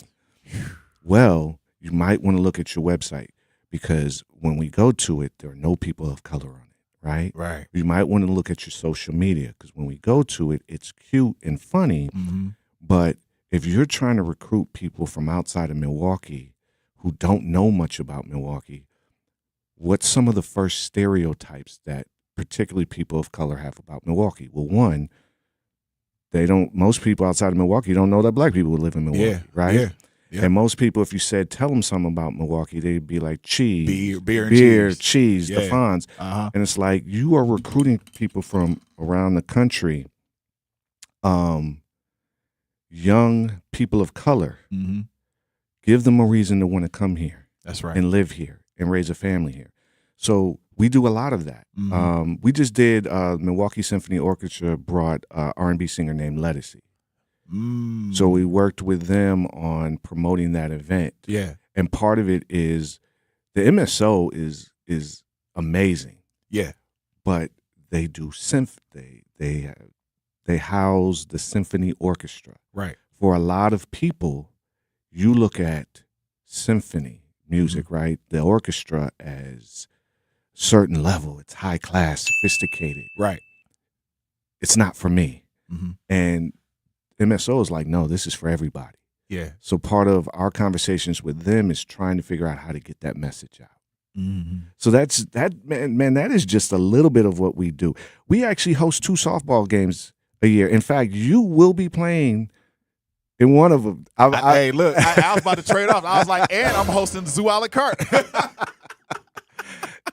Yeah, we do so much stuff, and one of the things that we're working on is making sure that we are delivering, we're messaging what we do in a way that people can truly understand, because everything we do comes back to culture. Right. And I look at culture as, what are the things that you care about, right? What are the things that get you out of bed in the morning? What are the things that drive you, that are connected with how you see yourself and how you see the world? If I can tap into that, then I can bring you in. And that is really our superpower, is bringing people into the things we do. Does that make sense? That makes a lot of sense. But that's been your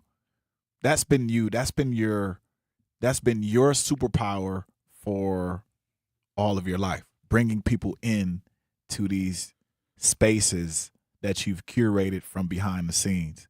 And Culture by Design is kind of your, I don't know, at this point, opus magnum, right? Well, it's a manifestation of who I am, or maybe who I want to be. Like, I've been doing this since I was in middle school, right? And even at UWM, I got my first Bader grant. Shout out to Bader Philanthropies. Shout out to Bader. Yeah, I got my first Bader grant. I think I was like 19, right? Yeah. And so I taught myself how to write grants. And this was another situation. My mother was like, I had started a student organization called Scope. And and Scope stood for what? Student Creative Outreach, providing education / entertainment. And this was at UWM, and you weren't a student. I was a student at the time. Okay. Yeah, and you ran track too. Yeah. Oh yeah. I was on there as a track scholarship. Yeah. Shout out. We just had the state championship. Shout out to the Bly family. Their daughter medaled at state. Yeah. That was one of the best moments of my life, man, was medaling in the 100-meter dash. So anyway, I was there on a track scholarship. Yeah. I was supposed to be studying, getting a degree. And instead I started this student organization. Me and a couple folks started a student organization, and I spent the next 4 years just running around campus doing events. Yeah. But that's where I learned how to do grant writing. And that's how I learned to do a lot of the things that I'm doing now was trial and error. So a lot of my convening and building platforms and building gatherings has come through trial and error. I make a lot of mistakes. I've had as many bad events as I've had good events, but that's led me to where I am today. Do you say you run towards the mistakes? You run, they say mistakes kind of run the world anyway. So, you said you made a lot of mistakes, but how did you correct yourself? Well, all great inventions come from trial and error and oftentimes mistakes, right? Like you discover penicillin through mistakes, right? Like we discover so many great things simply because we make mistakes, and those mistakes inform how we move forward. Right. At least for me, like I'm not one of those people. I always believe in the idea that you're going to make mistakes, you're going to suffer, but is it in that suffering that you learn how to become better? Right. Because you have that feeling. Have you ever done something and you regretted it? You was like, man, that was bad. Yeah. You said something you shouldn't have said. You had a bad performance, whatever it is. Yep. And that sits in the pit of your stomach, and you can't sleep. That's training your body and your mind and your soul to be better. Because you don't want that feeling again. Yeah. And so, like I said, when I got fired, I said, I'm never going to have this feeling again. Right. Where someone else is determining my future or my fate. I'm going to take it. And so I make mistakes every day. And I still get that feeling in the pit of my stomach where it's like, I want to do better next time. Right. That's all it is for me. Like I'm I'm striving to get better every day. But you also know that if this thing, like, you know that this has to work. This, because you don't want to go back to somebody else controlling your fate. Right. And we're going to come right back with Geraud Blanks of Culture by Design. This right here, Zach, we're going to pay these bills. Take me out. Milwaukee is making real progress. 3 straight years of declining traffic deaths, but we're not stopping there. Join the City of Milwaukee's free Vision Zero Summit with AAA and AARP on June 10th. The summit will bring together community members, transportation advocates, and city leaders to advance the goal of zero traffic deaths in Milwaukee. Be part of the movement for safer streets and a safer future. Join us and learn more at milwaukee.gov/Vision Zero. Hi, this is Sherwin Hughes from 1017 The Truth, and I want to talk to you about something bigger than just buying a house. I'm talking about building a legacy. Owning a home isn't just about 4 walls and a roof. It's about giving your kids a place where memories are made, where birthdays are celebrated, and where they always belong. It's about planting roots, knowing your neighbors, waving from the porch, and being a part of a community that feels like family. If you've been renting and wondering if home ownership is even possible, Axe Housing is here to work with you. An Axe Housing coach will help you create a plan, a budget, and move step by step toward owning a place you can truly call your own. They've already helped over 4,000 families become homeowners, and many are paying less than they were paying for rent. Don't let where you are today stop your family's tomorrow. Start your journey at axehousing.org. That is ACTS housing.org. Your legacy begins at home. My mom has decided to learn to paint, and she's good. My dad's now into creative cuisine, and I've already put on 6 pounds. Learning new things comes with age. My mom, she started forgetting my name and what we're talking about. Forgetting well-known things doesn't. Memory loss may be a sign of Alzheimer's disease. Early detection gives you and your loved one time to plan for the future. Learn the warning signs of Alzheimer's at 10signs.org. Brought to you by the Alzheimer's Association and the Ad Council. Don't act like that. Don't wear that. Don't think that. I've heard everything you tell yourself every time you felt different. And I want you to know that you can be vulnerable and powerful. That taking care of your mind is taking care of everyone you love and who loves you. Love your mind. Find mental health resources at loveyourmindtoday.org. Brought to you by the Huntsman Mental Health Institute and the Ad Council. The possibility of lung cancer can be pretty scary, especially if you're one of approximately 8 million current or former smokers at high risk. That's why SaveByTheScan.org wants you to know that now there's a breakthrough low-dose CT scan that can detect lung cancer early, and it only takes 60 seconds. You stop smoking, now start screening. For an easy quiz to see if you're eligible, visit SaveByTheScan.org. It could save your life. SaveByTheScan.org is brought to you by the American Lung Association's Lung Force Initiative and the Ad Council.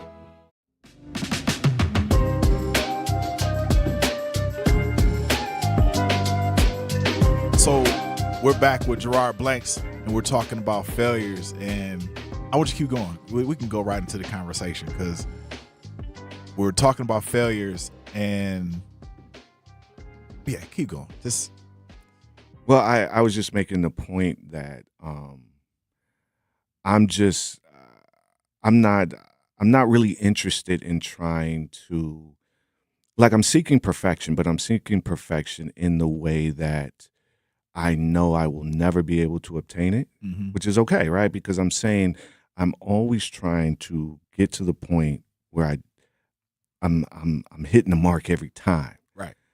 But knowing that I'm not going to be perfect, there's a certain amount of, I think, freedom and power in saying, as long as I am moving in that direction, I'm striving to be as good as or great at something as possible. The mistakes come with it. Right. But you got to be honest. Right. Like I remember a point, I had this point in my life where I said, I'm no longer going to lie to myself. Right. Now, Manan, I might lie to you. Right. But I know the truth. Yeah. Right. And you can be like, yo, gee, man, that event y'all did or that thing you did was great, man. I loved it.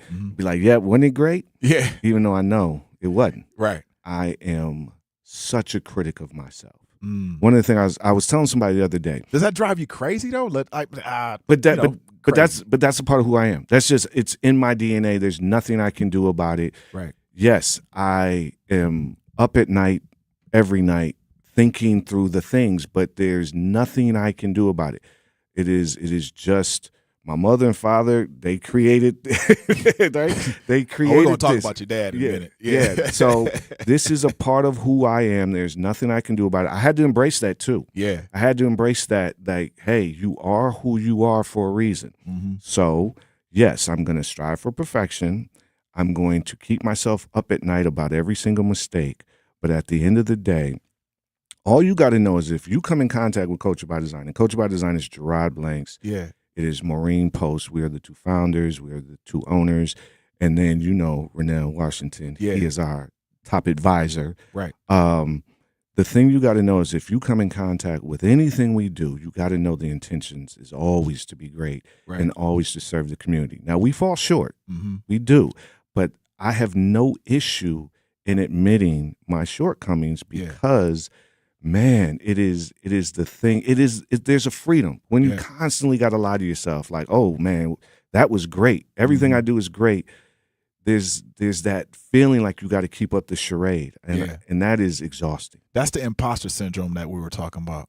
Right? Oh yeah, but remember, I was telling you, I feel that every day. I'm finishing up my PhD at Northwestern. And congratulations. Okay.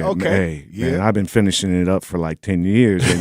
And part of the talk to Biko about that. Biko. Well, I've been working on, man, I have hundreds and hundreds of pages of a dissertation written, and I'm scared. I'm like, I have my dissertation chair, the chair of my committee he's a GOAT in the field. His name is Robert Harriman. Field of what?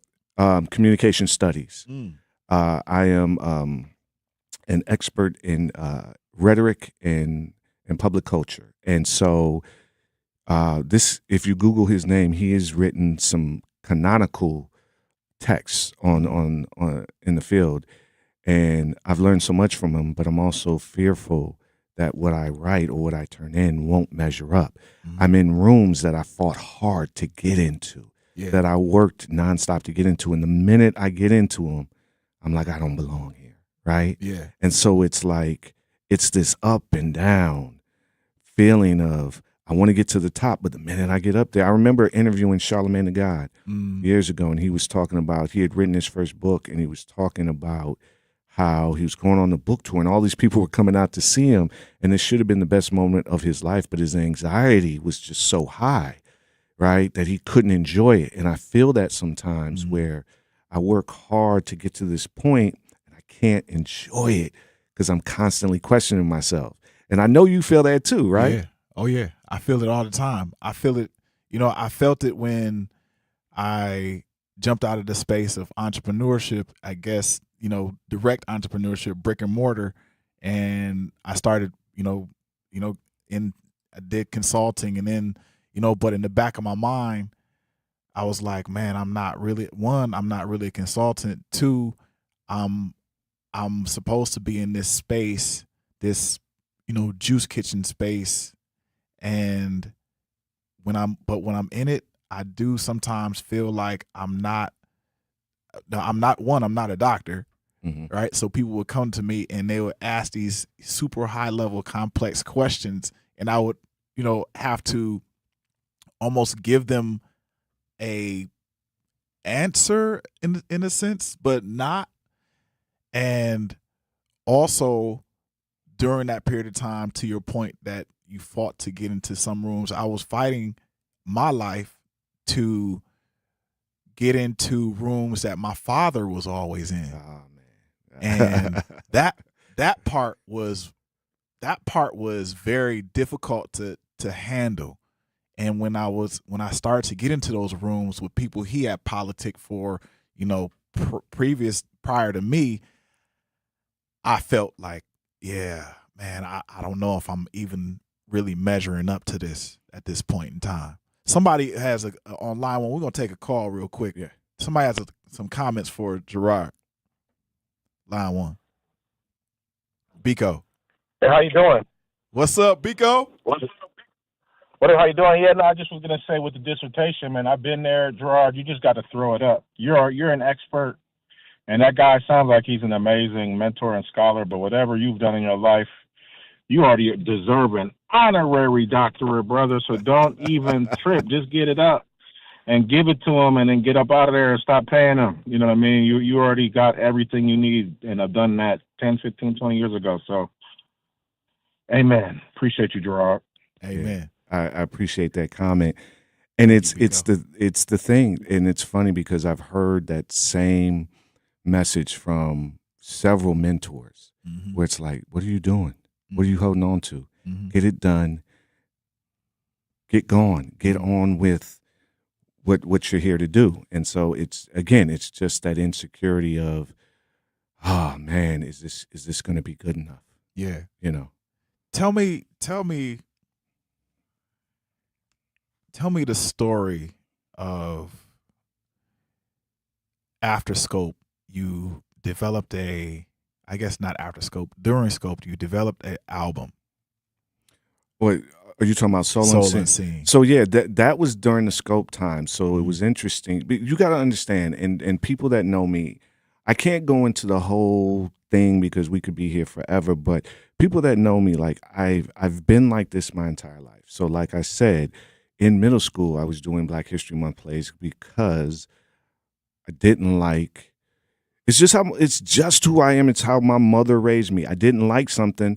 My mother's attitude was like, well, then go do it yourself. So I did. So we did Black History Month plays, right? Yeah. I get to high school, and it's the same sort of mentality. And so when I get to college, I remember in high school, we got in trouble. We got the police called on us because we would stay after school. I went to Marshall. We had a video production suite. Like you could shoot and edit video. This is in the 90s, so this was like, yeah, you had all the equipment. Nobody had the phones. Yeah, we had right. Yep. So we would stay after school and do videos and chop up videos and whatever. And then sometimes we'd stay at 8 or 9 o'clock at night. So the janitor came in through one night and said, "What are y'all doing here?" And we was like, "Man, whatever. Whatever. We cool. We have the video class." He was like, "Dude, it's 9 o'clock at night. I'm cleaning the school. Why are y'all still here?" So we ignored him. He called the police. And that was one of those moments where it was like, I was like, man, I really love this, right? Like, I really love having that creative freedom. So that carried on to college, where it was like I always tell the story, I wanted to be down with the BSU. They were doing open mics. Right. This was the Love Jones era. So they were doing open mics, and I went to them. Blues. And they were like, yeah, cool, whatever. And I was like, nah, it's not whatever. It's like, do you know who I am? Like, that was my attitude. Yeah. Like, I'm coming to y'all because I can make your open mics better. And it was like, we don't need you to make them better. So then I started my own organization. I remember being at my mama's house. My girlfriend at the time was sitting on the couch and was like, well, why don't you just start your own? I was like, say less. So I went and started my own. And that was where I met Qua and Moo and Dame and Derek and everybody. And that's how Soul Unseen got started, because we had the open mics and everybody was coming there, and I was in awe. Remember, I told you I fall in love with talent. Right. So I'm in awe of all this talent. And my brain is, again, I told you who raised me. My brain is, well, why don't we do a CD? So I went to the school, and you could get funds for student organizations, right? Yeah. You could get $500 to do an event. Yep. I wrote a proposal and did a presentation for $65,000, and I got it. No, I think I asked for 80, but they gave me 65. Yeah. Largest allocation of funds in school history to a student organization, 65,000. Now remember, I got 10,000 a year before from the Bader Foundation. I got in trouble for that because the school said, you don't have the right. You're not a nonprofit. You're a student organization. Mm-hmm. Well, the next year I got Bader to give me 40. So I had 65 from the school, 40 from Bader. I had $100,000, and I'm like 19 years old. And I don't even understand how this stuff works. Right. So we do a CD. We bring Maya Angelou. We brought Common. We were just doing all this stuff. Now, mind you, I wasn't going to class during this time. you were dropping in and out. Yeah, so remember. But long story short, man, this is just a part of my journey, who I am. And it's been a blessing talking with you today because few people know me well enough to ask these sorts of questions, right? And like I said off air, it's you're just one of the people that really, really inspire me. Man, I appreciate you, man. I inspire you too. No, you inspire me also, man. But I want, when we come back, I want people I want you to tell people the concept behind Soul Unseen, because there was a peculiar concept that I want you to tell people about, because people don't know about this album. Zach, do we have the Soul Unseen? Oh, we need it. Somebody, hey, Element, call in. You better start singing something, man. Hey, Derek, dang. Hey, look, I might hold a acapella up in here. All right, let's pay these bills, Zach. Not completing high school is more of a social thing than it was an academic thing. Even though all these years have passed, I still had that longing to have my diploma. At age 30, Carissa finished her high school diploma. If you're even considering getting your high school diploma, you can do it. No one gets a diploma alone. If you're thinking of finishing your high school diploma, you have help. Find free adult education classes near you at finishyourdiploma.org. That's finishyourdiploma.org. Brought to you by the Dollar General Literacy Foundation and the Ad Council. Hear that? That's the sound of your life. Perfectly imperfect. Beating in rhythm to the world you've created. But every time you drive after drinking, the music gets drowned out. Your life sounds pretty great. Don't let a buzz ruin it. Buzz driving is drunk driving. Don't drive buzzed. A message from NHTSA and the Ad Council. Doctors Without Borders is delivering life-saving medical care where it's needed most in communities around the world. From bandaging war-wounded patients in Sudan to providing clean drinking water in Haiti, we're in more than 70 countries worldwide, bringing patients from sick to recovering, from emergency to aid, from crisis to care. This life-saving care is made possible by a global movement of supporters like you. Thank you.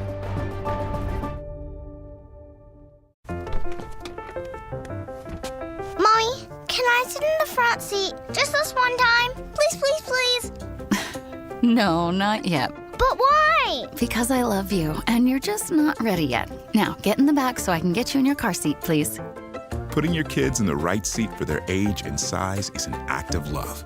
Check that your kids are in the right seat at nhtsa.gov/the right seat. Love protects. A message from NHTSA and the Ad Council.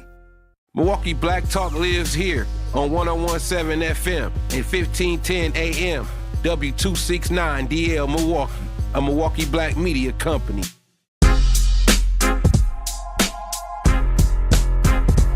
And we're back in the Truth Studios 101.7. Hit us up on the chat. Let the chat be known. 833-212-1017. That is our call-in. 833-212-1017. That is our call-in. We were just discussing about entrepreneurship. Tell me, are you an entrepreneur, and is entrepreneurship for everybody? So technically I am an entrepreneur, but it is not for everybody. And, I know, you're familiar with Dame Dash, right? Yeah. Right. So he's well known for telling, over the years, he's had a lot of commentary about people not having a boss, being their own boss. And, we hear that a lot, particularly in hip hop culture, about I'm a boss, right? Everyone is a boss. Look, no matter whether you own your own business or not, you're always working for somebody, right? And I'm always about, I don't care. There's nothing to glorify working for yourself sometimes, I think, is at the expense of really just supporting the idea of people following their dreams. Right. You don't have to own your own business to follow your dreams, right? And you have to be realistic no matter whether you work for a company or you work for yourself. Right. You have to be realistic about what it is you're doing. Mhm. And so I'm not interested in glorifying owning my own business. I'm interested in glorifying following the things that make me feel alive. Yeah. And being able to make money and support my family while doing it. Mhm. Right? Yeah. That's what it's about. Who cares whether or not you're an entrepreneur, you work 9 to 5 here at the 3rd Street Market Hall. As long as you are doing something that in some way feeds your soul and feeds your family. Yeah, yes, Right? exactly. Because if you're a janitor that ain't getting paid, then you just is picking up trash. Man, I just live in reality. I'm going to tell you a really, really quick story. Yeah. I tell people this. My wedding day. Mhm. My uncle passed years ago, and it's hard for me sometimes to talk about my uncle because, ooh, man, you talk about a role model, a male role model. Mhm. I still like the way he smelled. Mm. That taught me how to, like, I wanted to smell like my uncle. Yeah. I wanted to shave, and I What was wanted his to. name? We called him Uncle Tony, but his name is Jesse Clements. Everybody got an uncle with a nickname. Yeah, right. Yeah. Because his middle name is Anthony, so, Yeah. same as mine. Yeah. So we went by Tony, right? And he was 6'3", 260 pounds, this big guy, big laugh, a comedian, all the things. And so I modeled myself after him. Mhm. And so on my wedding day, my wife had the bright idea, let's get married in your uncle's backyard in Champaign.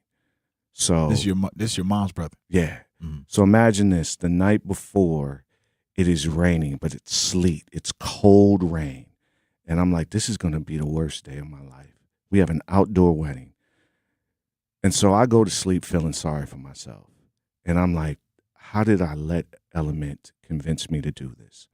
The morning comes, it's wet and freezing, right? My uncle comes, knocks on the door and says, all right, get up. Time to go get some ice. We got to roll the tables and chairs out. The party supplies people, they dropped everything off, but we got to set it all up. And I'm looking at him like, this is going to be awful. What are you talking about? It's freezing out and it's wet. And he was like, get up. Let's go get the ice. So we go fill up a big cooler of ice. So a grown man telling another grown man, get up out the bed. We gone. It's 6 a.m. and he's like, we got stuff to do. You about to get married. We got to set everything up. So his attitude was like, let's go. Let's go. You don't have time to feel sorry for yourself. Let's go set it up, right? So we go. We set everything up the whole time. And mind you, I got married at like 33 years old. So I'm grown, right? Yeah. So this whole time I'm like a little baby, like, oh man, I can't believe this. Long story short, the wedding was amazing. I mean, it was 78 degrees. The grass had dried beautifully. The food was great. It was all family and friends, and it turned out to be this amazing day.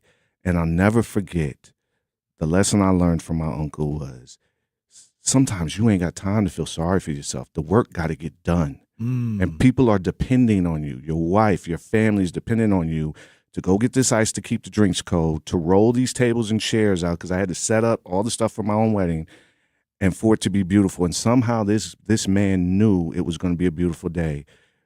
But even if it wasn't, he didn't care. Right. It's work to be done. And I'll never, ever forget that lesson from my uncle because that's how I go into every day. There are some days I don't want to get up and go to work. But I got 2 8-year-old twins and a 15-year-old that are depending on me to get up and do what I got to do. And that's the thing that I would impart to a lot of the young cats, right, is it's not always going to look good. It's not always going to be beautiful. It's not. Sometimes it will be painful. Mm-hmm. So what? It's going to be ugly. So it's going to be ugly. Mm-hmm. So what? Get it done and move on. Because if you do it, trust me, there's going to be a reward. Off the top of your head, between Scope and now. Give me your highlights. Oh man, it's funny. So I told you that your uncle will be proud of. Uncle Tony. Well, to Biko's comment, the dissertation he would be proud of because he died right as I had gotten my acceptance to Northwestern and I was getting ready to attend. I was actually at his house preparing for his funeral in his office trying to write a paper. I'll never forget it. And my mother said, "What are you doing? Email your professor and tell them what's going on. You're at your uncle. You're about to bury your uncle." And I couldn't not work. I said, "I got to get the paper done." She's like, "Forget about that paper. You got other things to tend to." And so getting the dissertation done when I finish, it will be dedicated to my uncle, right? Culture by Design. My uncle, I remember some iteration of something I was working on. I remember my uncle gave me a card. We went out to dinner, gave me a card, opened the card, it had a check for it. He was like, "I don't need nothing back. I don't even care if you do the thing. Here's a little something to get you started." Wow. Yeah. So, and that was in my earlier days, not where I am now. So when you say what would be the thing that would make my uncle proud, Culture by Design, what you're going to see at the zoo this year, Summer of Soul, the one we're doing this year on Wednesday, July 8th. Man, it's just so many things. And it's funny because everything I do, I go back to just stuff he taught me. You know what I mean? And wanting to be like him, wanting to smell and dress like him, right? And, you know, I got that same stuff from my father. I wasn't as close with my father as my uncle. Yeah. Right? Your dad was a kickboxer. Oh, man. My dad was a warrior, man. I remember just looking at him, man. My dad wasn't that tall. He was only about 5'10". I get my height from my mother's side. But, like, you know what I'm talking about when you looking at your father and you're like, you are the baddest man on earth, right? On earth. He was a kickboxer. And what was so interesting is I was soft as a young kid. Soft meaning I was just really emotional, and I didn't want to fight, and I was just sort of scared of confrontation. And it's weird because now I've grown out of a lot of that, but it comes from just my father. I remember when my father was shot. Right? Yeah, my father was a cop for over 20 years. He retired to start his own business. And I remember he was shot, not on the job, just someone tried to rob him, tried to steal his car, and they shot him. And I remember it was weird because he didn't stop. He was on crutches for a while, and he didn't stop. He kept doing things at a normal pace. And I remember I was really scared for him, and he was like, "Man, come on, we got stuff to do," right? Yeah. And crutches like, come on, man. Right. And it was like, I remember him being in the hospital when he got pneumonia, and I came to see him, and he was like, "Oh, man, you didn't have to come see me." And there's a certain toughness to men of that generation. Yeah. And sometimes it is not always healthy, but man, it helped breed it in me. Yeah. Right, so I take my mother's toughness, my uncle, my father, and then that is the fuel. So if you want to understand where I get it from, that's where I get it from. I had asked my dad one question as he was laying down. I used to just walk into his house, so I don't suggest that to anybody who is raised by a warrior because they have all types of instruments around their house. So so I walked into his house, and he's like, I had this burning question. I had jumped out of my bed. It was like middle of the night, but for him it's late. For me it was early, maybe about 10 o'clock. I walked up on him. I'm standing over him. He's sleeping on the couch, and I asked him, I'm like, "Man, I had a question." And he just at the point where he was kind of declining a little bit. I was like, "Hey, did you ever, this question?" And he looked up, and he said, he just shrugged. And I was like, man, I miss some parts of your life that out of these 40 years that you ain't tell me. I told you off air when I went to my father's funeral, meeting all of these older men that knew my father from high school. Yeah. And they were talking and laughing about the good old days. And I was like, man, I didn't know that side of my father. Yeah. Right. And there's a side of him that I missed out on. Mm-hmm. And I, to be truthful, I was angry at him for not being around as much. And it was funny because one of my girlfriends found a letter he had written me. He would write, and this is over the course of like years, 20-some years, he would write me these letters. Sometimes they were always handwritten, and they would be 10, sometimes 15 pages long. And I remember I hadn't read this one. I just stuffed it away. And she was like, "Did you read this? This is amazing." And he would write these long, I called them scriptures, like they were so long and intense. But I remember it was his way of teaching me. Some of this he couldn't say to me, so he wrote it. Mm-hmm. And some of it I felt like was him allowing maybe some space from the thoughts a bit, right? Yep. Like, I'm going to stuff this in a card. I'm going to throw $50 in there. I would take the $50 out. Sometimes I'd read his stuff. Sometimes I wouldn't. Yeah. Right? But I just remember going back through this trove of handwritten letters to me. Mm-hmm. And I look back and think, man, I wish we could have had some of these conversations. Oh, I wish I had known you better. I wish I had taken the time to get to know you better, because I resented him because he didn't get to know me in the way that I wanted him to. Mm-hmm. But man, even some of my guys, I would tell them, like my guy Derek. Yeah. I would tell him. Shout out to Derek. Yeah. Verb, I would tell him some of my father's quotes, and he remembers them to this day. Mm-hmm. And he would have this wisdom about just any sort of random thing. I remember I'm at a track meet and it's raining. It's raining at the track meet and we're all running for cover.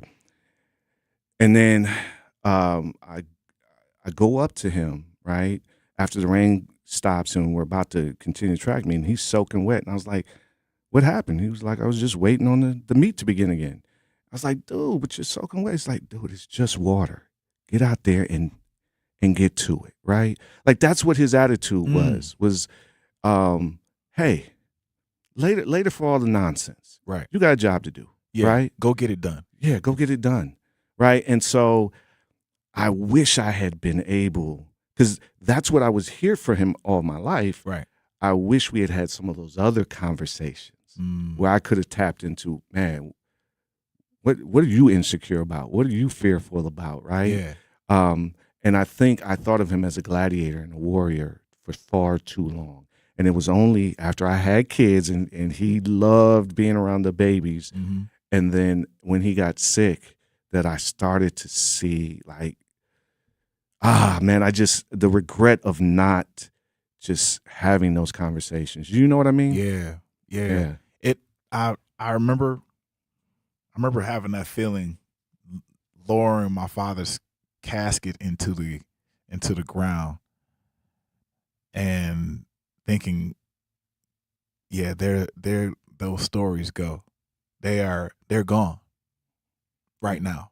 And having not, I didn't cry just yet, but after that, I think if I had a closet, I'll probably bang that closet and the clothes in that closet to the degree that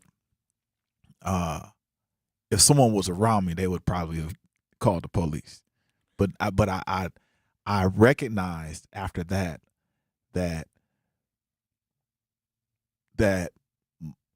I did a lot of things because I wanted to show my father another path of doing things. And also I recognized that his life was permission for me to live. Yeah.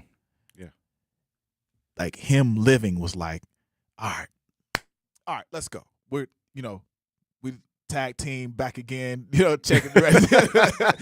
Hey, look, everybody, we'll be right back. We're going to pay these bills on the Grapevine. We have Geraud Blanks from Culture by Design, and we're going to get into Culture by Design and his children after this. Bang. In sitcoms, when someone has a problem, they just blurt it out and move on. Well, I lost my job and my parakeet is missing. How was your day? But the real world is different. Managing life's challenges can be overwhelming. So, what do? We get support. The Huntsman Mental Health Institute and the Ad Council have mental health resources available for you at loveyourmindtoday.org. That's loveyourmindtoday.org. See how much further you can go when you take care of your mental health. For 250 years, our armed forces have bravely served America.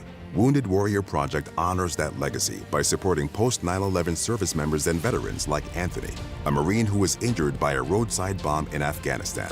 They carried me through my injuries, not just my physical, but my mental.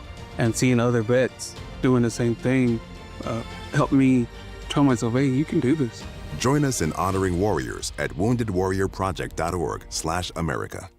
In the United States, a vehicle is stolen every 31 seconds, about as long as this message.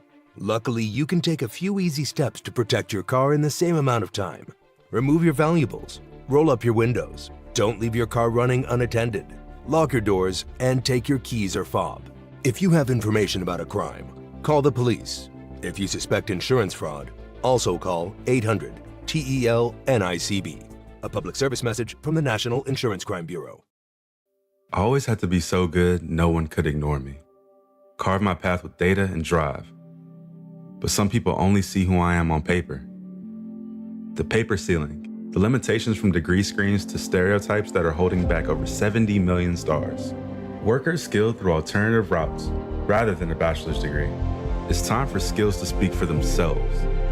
Find resources for breaking through barriers at tearthepaperceiling.org. Brought to you by Opportunity at Work and the Ad Council. I'm Chris Jakimick. I served in the United States Air Force and I deployed 3 times. So in 2017, I was serving as an Air Force First Sergeant. Our motto in that role is my job is people, everyone is my business. But unfortunately in that year, I would lose my own brother, Lance Corporal Adam Jakimick, to suicide. The majority of veteran suicides are from guns. I store my weapons securely, not only for myself, but for my family. Store all your guns securely. Help stop suicide. My service never stops. Brought to you by End Family Fire and the Ad Council. And here's Heather with the weather. Well, it's beautiful out there, sunny and 75, almost a little chilly in the shade. Now, let's get a read on the inside of your car. It is hot. You've only been parked a short time and it's already 99 degrees in there. Let's not leave children in the back seat while running errands. It only takes a few minutes for their body temperatures to rise, and that could be fatal. Cars get hot, fast, and can be deadly. Never leave a child in a car. A message from NHTSA and the Ad Council.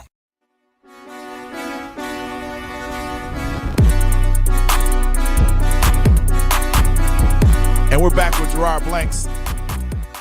Culture in you have dedicated a lot of your life to designing the culture, the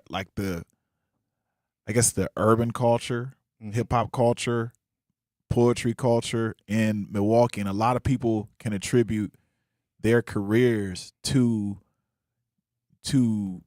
platforms that you've developed. How important is it to develop culture, especially in Milwaukee?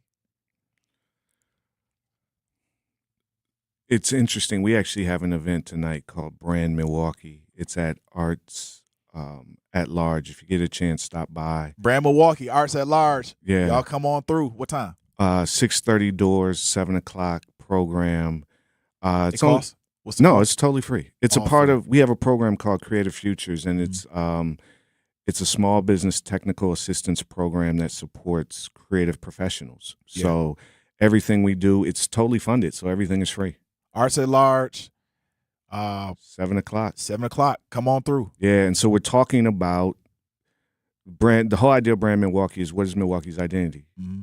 The culture of Milwaukee. And so, man, you know, if you've grown up here, yeah, you have a love and hate relationship with the city, right? Like it's hard because it's like I hate when people get overly negative about the city, but then I find myself having my own critique of the city that sometimes I think is overly negative. Yeah. And it's like the aspiration of the city, I think sometimes is beyond the reality of what it is right now, or maybe even what it can be. I don't know. Yeah. But culturally, that's what I'm about, is what is our culture and how do we maintain it? How does it sustain? But then who also gets to drive it, right? Who also gets to claim it? Who has ownership of it? Yeah. And that's, I think, is always a push-pull, because there's some people within the city that feel like, okay, this is the culture. This is where it should be going. And then others are like, no, right? It should be something different. And my goal is not to sort of demand that I am in some way an arbiter, right? My goal is I just want to have a voice. I just want to be involved. And it goes back to all the stuff we were talking about earlier. The best way I know how to have a voice is to create platforms, right? To create opportunities for others to have a voice, because that's how I feel like I'm being heard. I'm creating something that brings other folks in. Now, I'll be honest, I can't really take credit for anyone's career. Right. What I can take credit for is creating a platform that other folks were able to step onto and shine. Right. Because when you talk about all the folks that I've mentioned that I've worked with over the years, I didn't create anything. Like I didn't create their ability. Their shine is their own. All I did was try to help magnify it, right? Or highlight it. And that's the thing that I'm most proud of. Like I am not built to be the star in the spotlight. Right. But I'm the one who's going to help build the spotlight. Right. And build the stage to uplift folks. So when we're talking about culture, I want to be a part of that conversation. I demand to be a part of the conversation. I don't necessarily have to drive it or control it, right? But the culture of this city is what I live for. So what patterns of human behavior fascinate you? Oh man, it's funny because in our work we come in contact with so many different people, right? And I think the thing that fascinates me is everybody wants to be heard. Yeah, that's why we're all on social media. Let's be honest, right? Because we want to have a voice. Yeah, that's why people are so aggressive in the comment sections. Yeah, oh they go hardcore. They go hard, but it's because this is the first time in our lives that we've all felt like we actually had a voice, a stake. And sometimes that's overwhelming for people. Sometimes it becomes toxic, right? In the way that it's like, oh, I have a voice now, so I can use it to rip Manon down. Right. But man, if you are able to just exercise some discipline and self-control, you'll find that people actually want to hear from you. Right. Some of the funniest people, like have you ever read the comment section and people say some of the stuff, you're laughing out loud. Yeah. It's like, and so despite all the negativity, there's this community of people that I've never met that have insight, that have humor. And so one of the things when it comes to human behavior, I'm always sort of fascinated by how much people need to be heard. Right. And that's why I love what I do, because I agree, you should be heard. Yeah. Now, do you have enough discipline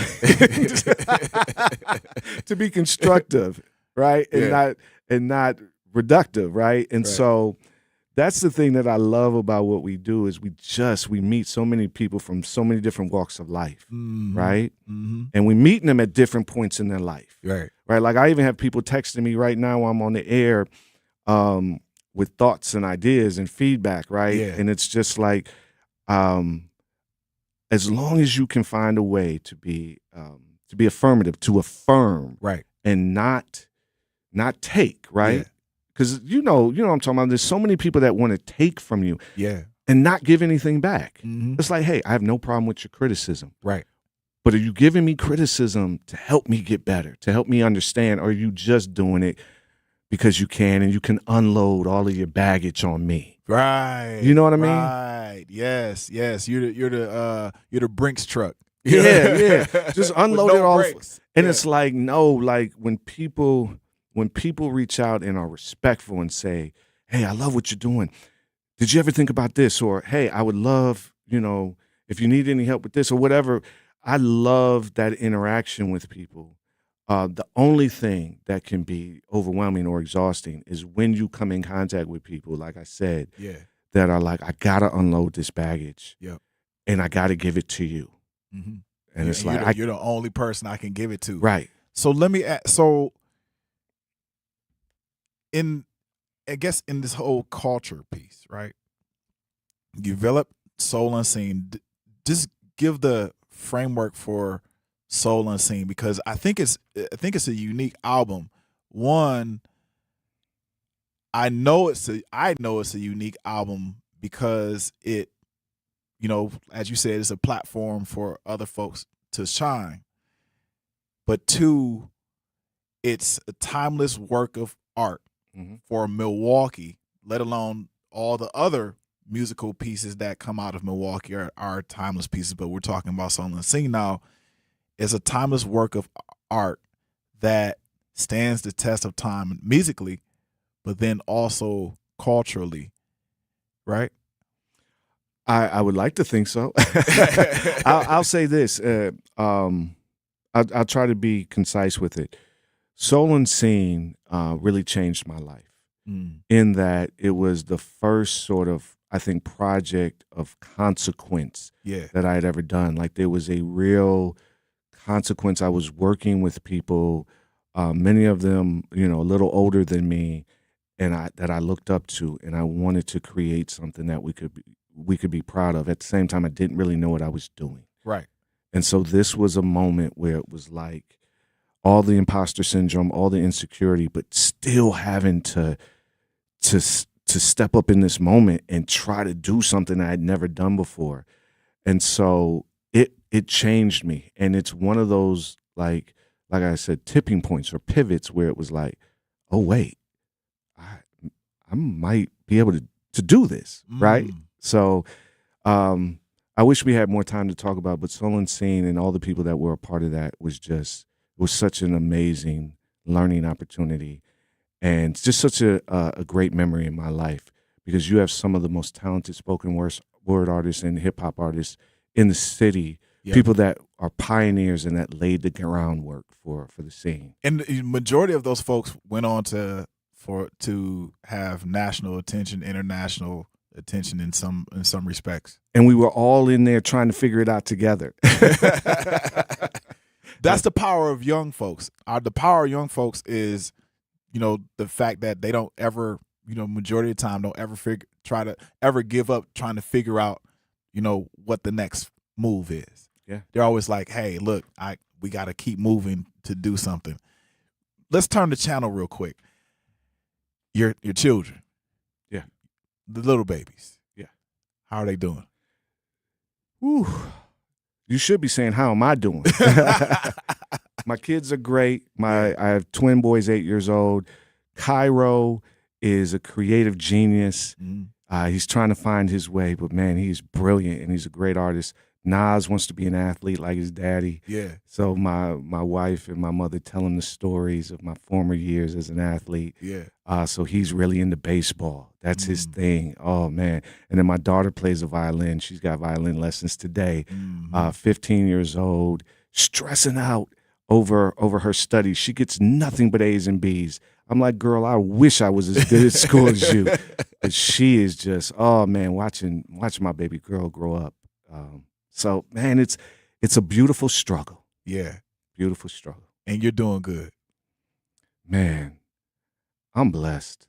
And I'm so privileged to have the people in my life that I have. So I am, every day has its challenges, but man, I feel so good to be alive. Speak to the youth real quick, because we're talking about our young folks. And just a few minutes ago, Carmelo Anthony, the young kid in Frisco, Texas, was convicted of murder while defending himself in a fight at a track meet. You ran track, those can get heated, and some types of ways just because you're competing. What initially, and you and I have known a number of individuals who've been either in that space, in that seat of being convicted of murder and or have been killed. What do you think is going through his mind now? I don't know what happened. I do know this, though. I just said a minute ago how I was blessed to have the people in my life. Yeah. That kept me safe, kept me on the right path. And the idea that this young brother could spend most of the rest of his life in jail. Yeah. Over a confrontation with someone else, another kid, basically. Mm-hmm. That's painful. That's and I don't know him. I'm not related to him, and that hurts me. Right.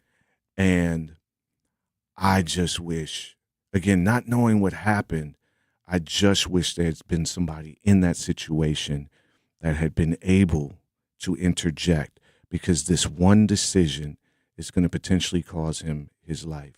Yeah. And if you're telling me that he's being tried as an adult for murder, man, that's hard. That's hard for me to really take in. You know what I mean? Because if he was defending himself, like, there were witnesses, and I'm assuming those witnesses came to trial and said what they saw. Right. But how do we know what he was feeling in that moment? Yeah. Did he feel like his life was in jeopardy? Right. And I also have empathy for the family of the young man who lost his life. Right. Yeah. I know his twin brother was there on the scene. Yeah. And I'm just, brothers like you, and like what we mentioned, Moo and Kwa, and the brothers that do the real work in the community, right? The real work. I think of all those brothers that are in the community doing like the violence interruption and doing the things that save some of our young brothers from these sorts of situations. You have the utmost respect, because it is literally sometimes a life and death decision that gets made. Yeah. In the blink of an eye, a decision that gets made that could cost you your life. That's right. Right. And so this situation and the situation with the young brother who was recently killed in South Carolina. South Carolina, thank you. Who was chased down and shot because they thought he was stealing water. And to come to find out, he had nothing. Nothing. And even if he did, right, water. It's water. Like, in the back. Shot him in the back. Yeah. But shot him.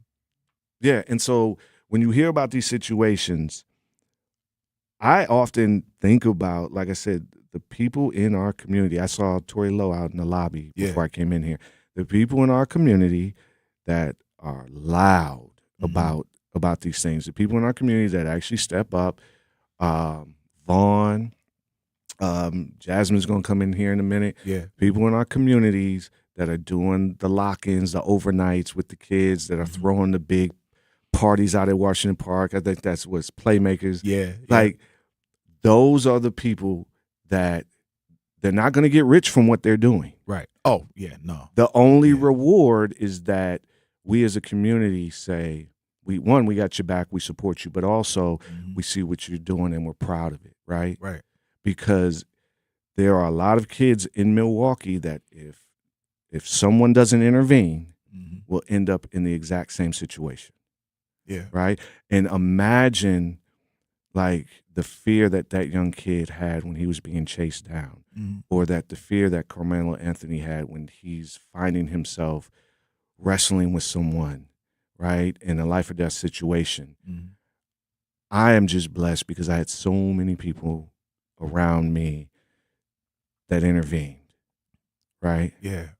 And what if someone had intervened at the convenience store, right? What if someone had intervened between Carmelo and the other kid? Sometimes that's what it comes down to. We're going to take a break real quick. We're going to take this last part of Gerard's time with us because we have overextended his stay. We'll take a little break, and then we're going to come right back. Take us out, Zach. Life's better with American Family Insurance because we know you love working weekends. If it means working on your dream home, both inside and out. And we're here to help protect those dreams so you can enjoy peace of mind. Save up to 40% when you bundle home and auto. American Family Insurance. Get a quote and find an agent at amfam.com. Products, pricing, and availability vary based on where you purchase insurance and by state. Some exclusions apply. American Family Mutual Insurance Company, SI, and its operating companies, 6000 American Parkway, Madison, Wisconsin. Presented by the Milwaukee County Office of Equity, the Milwaukee County Health Equity Champion Awards are back for 2026. Nominate a person or organization that's advancing equity in health, education, economic opportunity, or neighborhood well-being. New this year, the Equity in Action Youth Leadership Award to honor the incredible work of young leaders aged 13 through 18 who are making a positive impact in Milwaukee County. Submit your nomination by Friday, June 19th at county.milwaukee.gov/EC Awards. Celebrate those who are making Milwaukee County healthier and more equitable, one action at a time. Questions? Call 414-278-7979 or email equityoffice@milwaukeecountywi.gov. Babes, what are you doing? What? I'm just mowing the lawn. No, it's blazing hot and dry out here. Don't you remember? Smokey Bear says. Avoid using power equipment when it's windy or dry. Where'd you learn this? Oh, it's on SmokeyBear.com with many other wildfire prevention tips. Right. Thanks, honey bear. 'Cause remember, only you can prevent wildfires. Brought to you by the USDA Forest Service, your state forester, and the Ad Council. When a warrior faces adversity, he fights through it. He finds a way. Freedom isn't free. Rolling strong. Belief. Believe you can, and you will.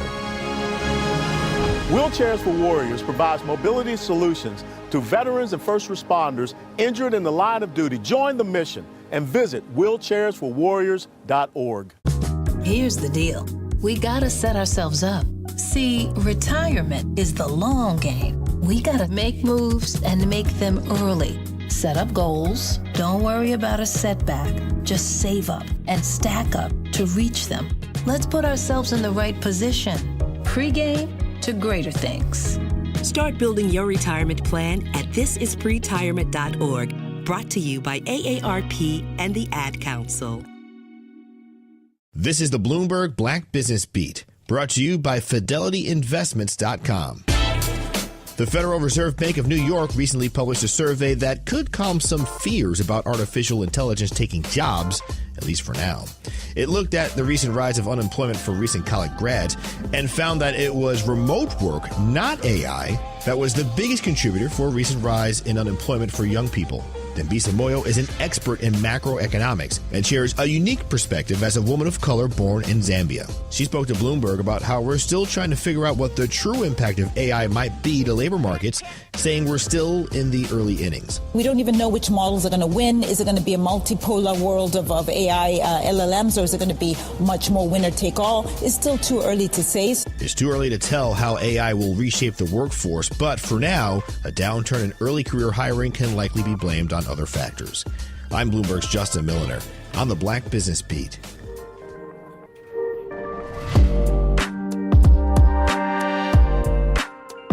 Welcome back to the Grapevine. We have Geraud Blanks in the building, and he has a company called Culture by Design. Listen, it really is a true design, but my question off air was, how do you take care of yourself? I went, man. Since this is the Grapevine and we had a good conversation, but we're gonna get into it later. I'm really just getting back into, or I should say, I'm starting my wellness journey sort of from scratch. I've been an athlete my whole life. It's funny because most people that see me now, I tell them I ran track. I was all-state track, ran track at college, and they're like, "Yeah, right. You ran track?" I was like, "Yeah, I was a sprinter." Yeah. I wasn't always 230 pounds. I used to be 180, and I was still absolute, just all muscle. But no, I'm getting back into it. You know, So I sit down a lot, right? I'm at my computer at my desk a lot, and I started to realize I was developing back pain from it. And so it's funny, I was talking to someone who, sort of a health and wellness guru, someone I know, and they were like, look, man, you got to move. It's that simple. There's no like special remedy to give you. You have to get up. You have to go for a walk. Get back in the gym. I'm a gym rat, so I love being in the gym. If I could have my way, I'd be in the gym 7 days a week. Oh, right. I love it, and it's been a long time since I've been in the gym regularly, and so now I'm just back going maybe once or twice a week. But that's man, I love the smell of the gym. I love the sound of the equipment. I love right, and then I put my earphones on my iPod. Man, and I just can go. And for a couple of hours, I can just space out. When you space out, are there thoughts that come after you come back from outer space? Oh man, I'm a genius because my brain opens up, right? Like look, it's all connected, right? When you feel good physically, it helps you mentally. And when you feel good mentally, like. I've dealt with anxiety and depression my entire life. Like I said, a lot of these things didn't get diagnosed until much later in life. And one of the things that I realized that helps balance my anxiety and helps with my depression is working out. Because when I work out, and it's a physical thing, right? Right, the dopamine, right? And so when I'm working out, my brain just feels free of clutter. And that's what I struggle from is the clutter. Too many things trying to go on at once. Too much traffic on the freeway. So when I work out, I feel good physically, and then my brain opens up, and it's like, okay, now everything feels like it's clicking. Right. And the thing is, sometimes I'm working so much that I don't get to the gym, and I don't get to do those things for me. Right. But when I do, it reminds me of how much I love it. I was in the sauna for a half an hour yesterday, just thinking, right? And it was funny because I'm sweating and it's hot. Your but I'm eyes like, start getting red. but I'm thinking through. I was thinking of this idea, and I'm trying to work it out in my mind, and I'm sweating, and so and the sauna has me charged up, and then I'm on the machine, and I'm going, and then I'm pushing up the weights, and I'm just thinking through, and then I got Kendrick blasting through my earpods, and I'm just in my zone, man. And it's like no kids, no drama, no extra, nothing, just me. And I'm pushing these weights, and the weights are hurting and they're burning, and it feels great. Right? That's the life. That's what I'm about. I love it. So I got to get back to it because for so long I was grinding. And this is one of the things I tell brothers and sisters. Y'all need to listen up. We have become so... What is the thing? We're like, I'm out here grinding. I'm getting it. Nose to the grindstone, whatever they say. And we become so in love with hustling and the labor. Right. I'm always working. I'm always at it. But you have to take time for yourself. And I mean, you got to be selfish about your wellness. I had to say to my wife the other day, I got to get out of here. I got to get to the gym. She was like, go. She was like, go. It was funny. To have that supportive partner. Oh, she was yelling at the kids. Leave daddy alone. Leave him alone. Let him go. Don't go. Yeah, it's like, because I drop my kids off. I pick them up. I'm the first one they see when they get home. And it's like, daddy, make me this. And daddy, do this and do that. And she was telling everybody, leave daddy alone. She was like, go do your thing. Get to the gym because I know that's what you need right now. You got to be selfish about your wellness, right? It's like, what do they tell you when you're in a plane? The instructor, when it cut out, put your mask on first. Put your mask on first. Put your life jacket on first. You can't save everybody if you can't save yourself. And so I'm just trying to be a little bit more selfish about my wellness because when I'm feeling good, when I come home from the gym, I'm the best daddy ever. Right? Oh yeah, guaranteed. Because I feel good. I feel like I've done something for myself. And so that's the thing, man, is you got to be selfish about your wellness. Because back to what I was saying is people will take, but will they give back to you? Right. And when I hit the gym, I feel like I'm giving back to myself, especially when I feel like I've had a lot of people take from me. You know what I mean? That mental real estate. And we'll be right back with Rapid fire questions for our brother Geraud Blanks. Uh-oh. Yes, he has to think quick on his feet. Take me out, Zach. For 75 years, the Muscular Dystrophy Association's voices have thundered through the halls of Congress. For 75 years, we've willed the impossible into existence. For 75 years, the MDA community has pushed the science, shifted the narrative, and established the field of neuromuscular medicine. And until that day, when this is all a thing of the past, you couldn't stop us if you tried. Join us and celebrate 75 years of breakthroughs at MDA75.org. You can't buy a best friend. You can love them, walk them, pet them, and care for them, whether they want you to or not. You can take a picture or 50. You can fly to the moon, travel the world, or just stay in bed. You can't buy a best friend like that, but you can adopt one. There are millions of pets waiting for a best friend just like you. Help us save them all at bestfriends.org. Talking about guns with others might not always feel comfortable, but it could save a life. Here's a way to start a conversation. Your family is going over to your neighbor's home for dinner for the first time. How would you ask if there are any unlocked guns in the home? Hey, we're so excited for tonight. Before we come over, though, may I ask if there are any unlocked guns in your home? Our guns are stored securely, locked in a safe that the kids can't access. Awesome. Learn how to have the conversation at agreetoagree.org. Brought to you by the Ad Council. Wherever there's a need in our communities, there's a United Way. Improving lives so everyone can thrive. Where more people can gain access to health care and nutritious food for their tables. Where more community members can benefit from financial education and get connected to local resources for housing support. And where children are given more chances to reach their full potential. Community is where we find our strength and where we share our hope. United is the way. Visit unitedway.org. Are people around me safe when I vape? Science does not support that belief. Exhaled vape emissions linger in the air, affecting indoor air quality and bystanders in the same space through secondhand exposure. Vaping emissions can also accumulate on clothes, hair, dust, and furniture, leading to exposure risks to bystanders of all ages. And vaping around a pregnant person can lead to serious health impacts on fetal and childhood development. Enough with the puff. Learn more at ul.org/vaping. My mom has decided to learn to paint, and she's good. My dad's now into creative cuisine, and I've already put on 6 pounds. Learning new things comes with age. My mom, she started forgetting my name and what we're talking about.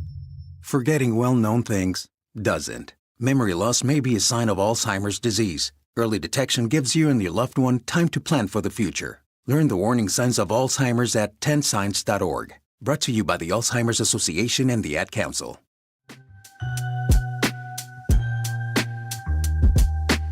And now we're back on the Grapevine with Geraud Blanks from Culture by Design.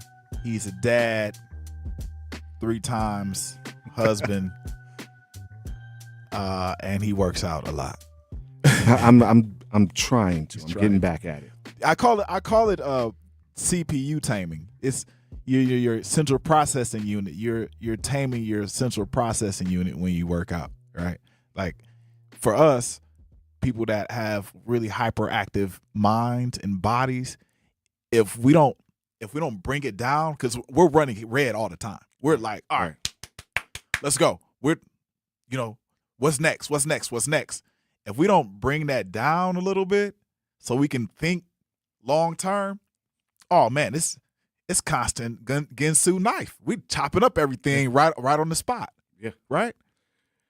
Yeah, I think the culture is always being busy, always ripping and running, always having something going on.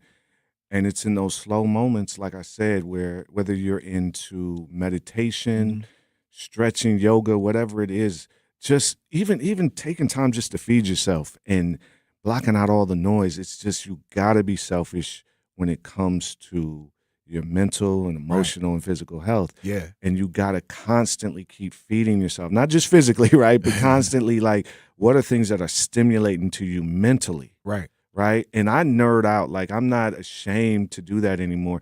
There's that point in my life where I was ashamed sometimes, like certain things I might nerd out on, whether it was like, oh, well, black folks don't do that, or, you're from the north side of Milwaukee and we don't do it like that. And it's like, nope, I allow myself, whatever I'm into, whatever's stimulating and feeding me, no matter what it is, I allow that, as long as it's positive and it's building up my wellness, I'm into it. And if you're not into it, fine. Right. That's no problem. But man, be okay with being who you are. Yes. Yes. That is the key to wellness. Yes. Be okay with who you are. Yes. And feed that. That's big, especially in Milwaukee. That's huge in Milwaukee that, you want Milwaukee's small Milwaukee. But in order for us to love on ourselves, like we have to be authentic. Right? Yeah, being authentic is it's hard because you're constantly asked to put on your best face. You're constantly asked to, like, people always say, when you're taking a photo with family, friends, whoever, smile. Oh, come on. Why don't you smile in photos? It's like, hey, I'm sorry. I grew up when I was young, I had crooked teeth, and then I had braces, and I hated my smile. So smiling wasn't something I wanted to do, right? And so I try to put on I try to look how I'm supposed to look in a photo, because I know, right, we're supposed to smile and look happy. Yeah. And it's not that I'm not happy. It's just smiling wasn't always a thing, because I didn't want people to see my teeth or my braces, right? I'm okay now with, look, you're gonna get what you're gonna get. What you get. Right. If I got a zigzag in my beard, that's what it's gonna be. Hey, and it's like I got grays in my beard. And it's funny because I've embraced getting older, in part because this great wisdom that I heard from somebody who heard it from somebody, right? The only thing worse than getting old is not getting old. That's deep. This is a point of our show where we kind of expose how quick you think. We call this the rapid fire. Oh man. I don't even know how much time we got, Zach. We probably got not enough time, but we're gonna try to get through it. Nah, Zach, I don't think we got time for it, Zach. Hey, look, I'm about to expose. All right. You ready? Yeah, we got like 2 minutes, but 9. 2 minutes. All right. 20? Oh, no, I'm sorry. Yeah. Which artist represents discipline the best? Music artist? Yes. Oh, Kendrick. Okay. J. Cole or Kendrick? Oh, don't do that, man. Kendrick. What? Chris Conley. Where you at? Kendrick. Chris, call in, baby. Kendrick.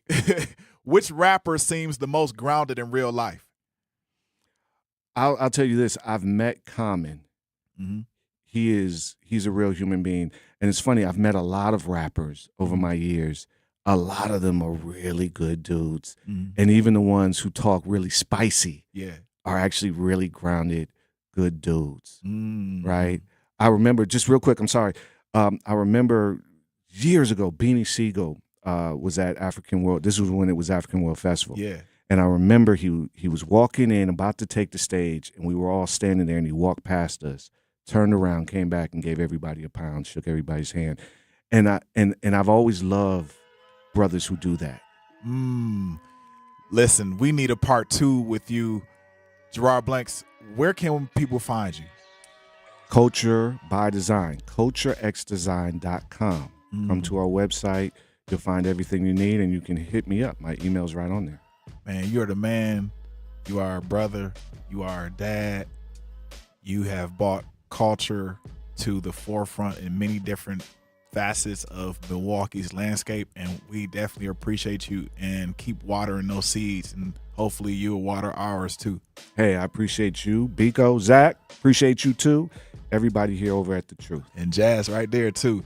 Oh, I see you. Yeah, baby. All right, man. Thank you so much.